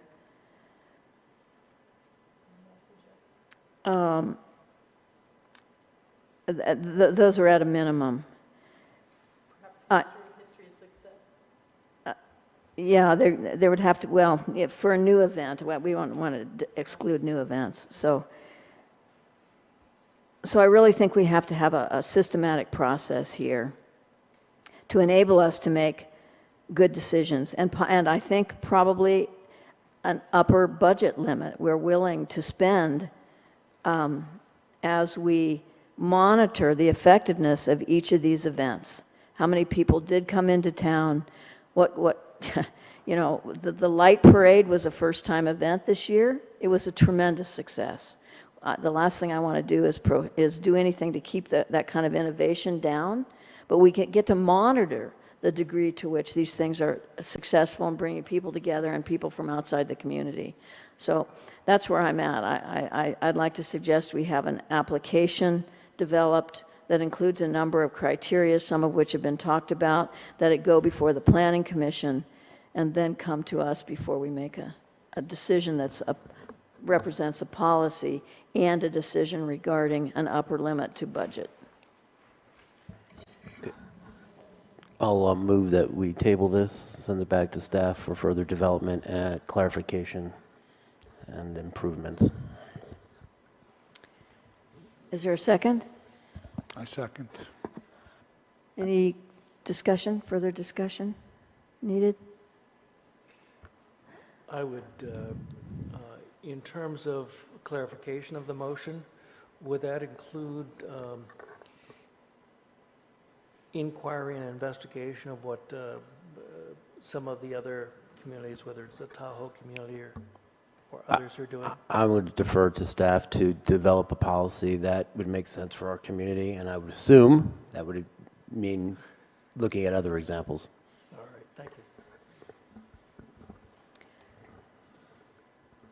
Okay, all those in favor of the motion as stated? Aye. Aye. Any opposed? Okay, it's unanimous approval, and hopefully you captured enough of that to put together a clarified process. Okay? Okay, thank you very much, everyone. So we are at the end of our agenda. Well, we're not at the end of the agenda. The next agenda item is council reports on attendance at appointed and outside meetings. Who'd like to begin? I will start. The DIAC meeting was canceled, and there were no other meetings scheduled, so I have nothing to report. Okay. Paul? None. None. It's the holidays. Grandkids. Yeah, Meetings. yeah. Barbara? I would like to know a little bit more about what happened for the Christmas celebration. DIAC was going to manage it, and it turned over to the chamber. I was wondering if anybody would like to volunteer some details on that. What happened? I thought DIAC was going to be part of the management of that event. DIAC did manage the vendor aspect. The vendor The aspect. vendor Okay, aspect, right. Okay. And the chamber has always done the lighting. the tree lighting, and the city's always done the Santa sleigh. So it acted as normal. It was normal. It, more or less. I think DIAC had a larger Part. involvement They did have a large. last year than in the Right. past. Right. Okay. And it was an exciting collaboration. There were some things that fell through the cracks that weren't clear as they've shifted responsibilities and roles. I think good people stood up and did what they needed to do to pull this event off. And hopefully there'll be more clarity for next year. Right. Just wondering if there's some confusion there. Okay. Okay. I think that Jamie at Petals did a tremendous job, Oh, she was involved. very much so. Okay, great. Okay, I had an ATC meeting, and the two of the members are up for term renewal. They declined to renew, and 3 were up for renewal. Anyway, basically, our ATC is dissolved at this point, and there's no anticipated future meetings at this point. The city planner suggested that we keep the team dissolved until she gets clarity around the circulation element of the general plan. It's not that ATC is dissolved. No? It's simply that there's not a quorum. No quorum. Okay, it's not dissolved, but, Insufficient members to form a quorum, but it's still in existence. okay, it's still in existence, and there's no quorum. Yeah, And you're putting out an announcement that there are opportunities with the Alternative Transportation Commission. If there are active any- transportation. Active Transportation Commission, if there's any volunteers for that. Yes, it's a 5-member committee, and I'd love to see there be more focus on its mission. What is exactly its mission, and what does active transportation encompass? You know, I'd like to see more definition for that committee, more focus. But, are we including? I had a meeting with Matt Mello. Is that something that No. you guys want to hear about? No. Okay. All right. Next meeting. Tim? Actually, we haven't really clarified this, but many of us meet with staff a lot. We meet with members of the public, we meet with staff. I would hate for us to feel compelled to address every one of those meetings. We'd be here forever. that's our job. It's our job to meet with people, all kinds of people, as we research positions. So I would not be in favor of having us talk about every meeting. I only said next meeting because the fire department is likely to be an Ah, I understand. Thank you for Well, your you were saying clarification. It was library related, it wasn't fire. So. Okay. Anyway, Tim, how about yourself? None that I recall, but there may have been some. And I would say the same thing, none that I recall. For those of you who know me, you know that I had foot surgery on the 14th, and narcotics ate my brain for many weeks. I'm glad to be back with you all and still recuperating, but I didn't attend any outside meetings, didn't attend much of anything outside my home. Okay, future agenda items then. We have any recommendations for additional items? Going back to my conversation with Matt Mello, we talked about my interest in the library is to really get the capacity of that building way up, especially since we're looking at expansion. I would love to see 300 capacity in the expansion, but in order to do that, you have to build a firewall between all that fuel with the books and the additional building. You need a 10-foot separation, so it's So quite without a getting into it, because it's not on the agenda. Without getting into it, I'm asking that the council step up and, given the activity that's going to be, we're doing with the library this year, that we become an active library board as the ordinance says that we are, and really participate in this development. I think that it's time for us to step up, given the building expansion. I noticed that library building capacity is on future agenda item H on a to-be-determined basis. Did you want to suggest a time for that matter to come before the council rather than simply a TBD? Well, I guess what I took away from that conversation was the conclusion of that. Yes, so certainly that could be addressed. I think we have a better understanding of that now, at least I do. What are you proposing? I suppose that the person that would report on that would be Matt Mello. And I think that he's sick right now, so if once he starts feeling better and he wants to commit to talking about building capacity, I think he has some information. I don't know if it's comprehensive. Part of me wonders if there's more that can be done than what he can do. I think he has limited capacity. I'm not sure. Okay, so how about we ask Bruce to talk it over with Matt and evaluate whether a memo to us all would clarify the capacity figures that the codes call for, rather than, we could ask for that in anticipation of the capacity discussion. Not all of it needs to come for. My understanding of capacity is directly related to square footage and another number of technical issues. The current building is rated at 44 people? So maybe it gets doubled to 88. To go to 300, it's a lot more square footage. So what are you getting at, Barbara? I'm saying that we're increasing public space, which is an important thing to do for our town. And the higher capacity that we can get into our expansion, the greater opportunity that our community has with the use of that building. But we can't get to 300. We could if it were a building like this.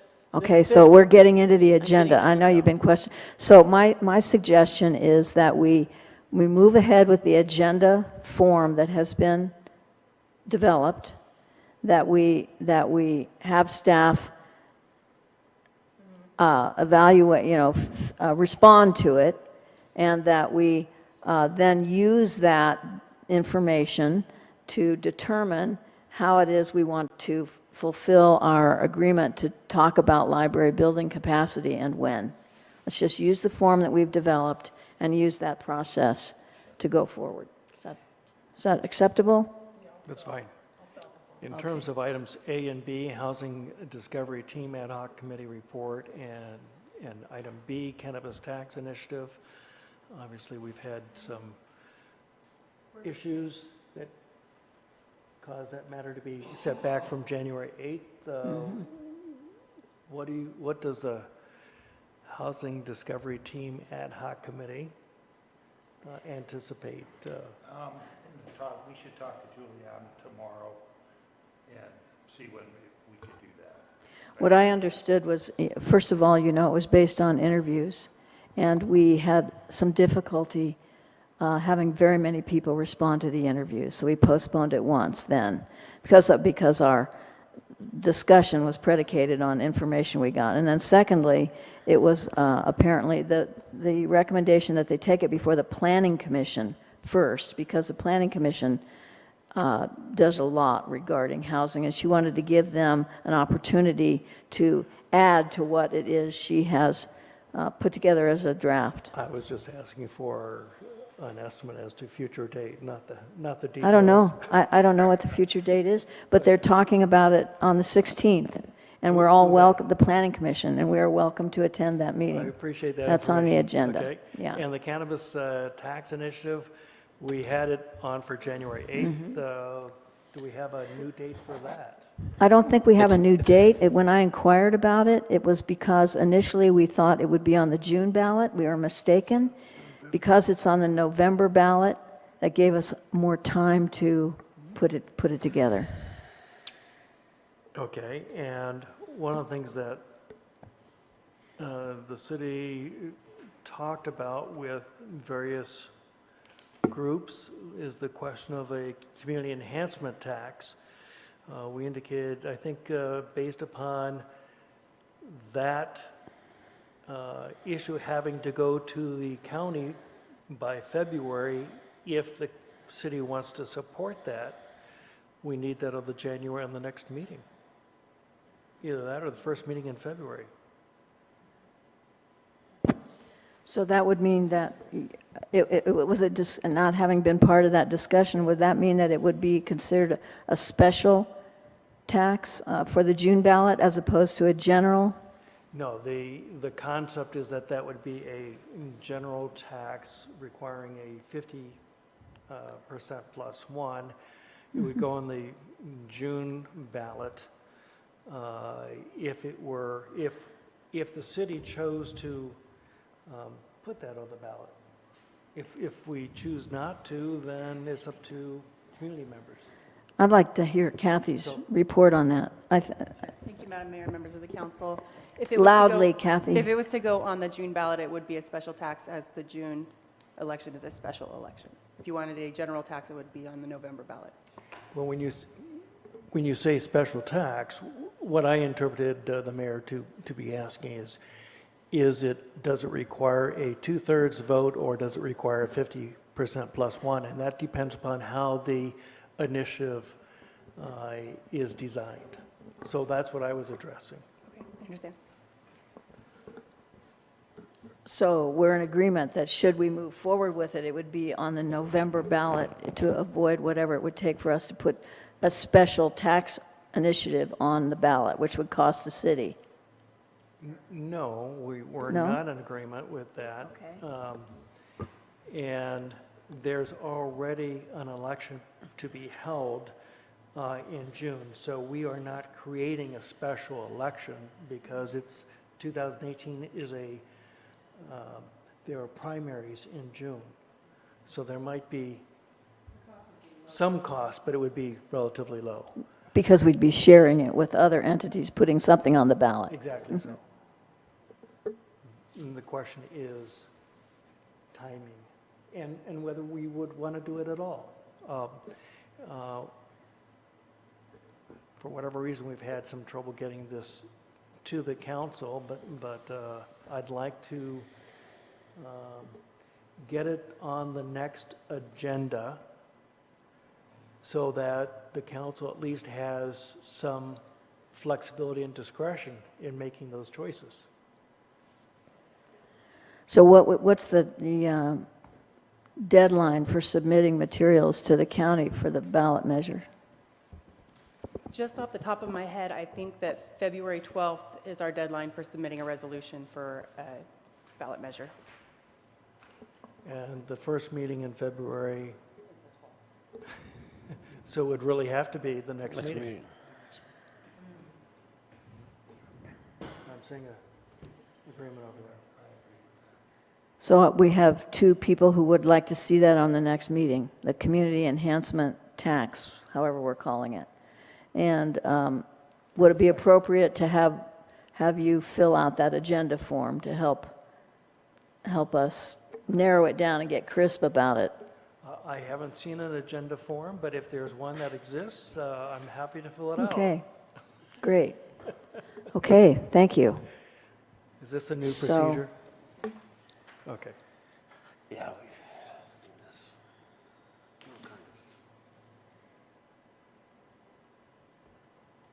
I'd like to suggest that we add the item that is being requested for the continuum of care, the $570 contribution that Mount Shasta would make to make up the cost to get in the federal system to manage the homeless population. That would be on the agenda next time.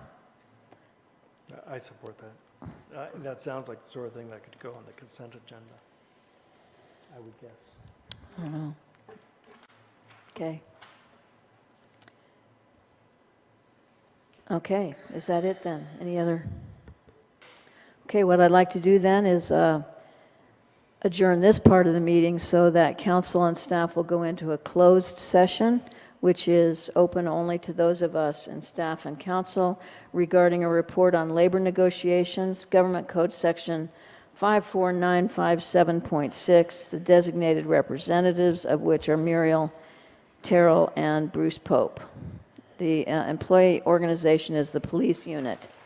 Thank you. I can't hear you, Andre. Yeah, very quickly.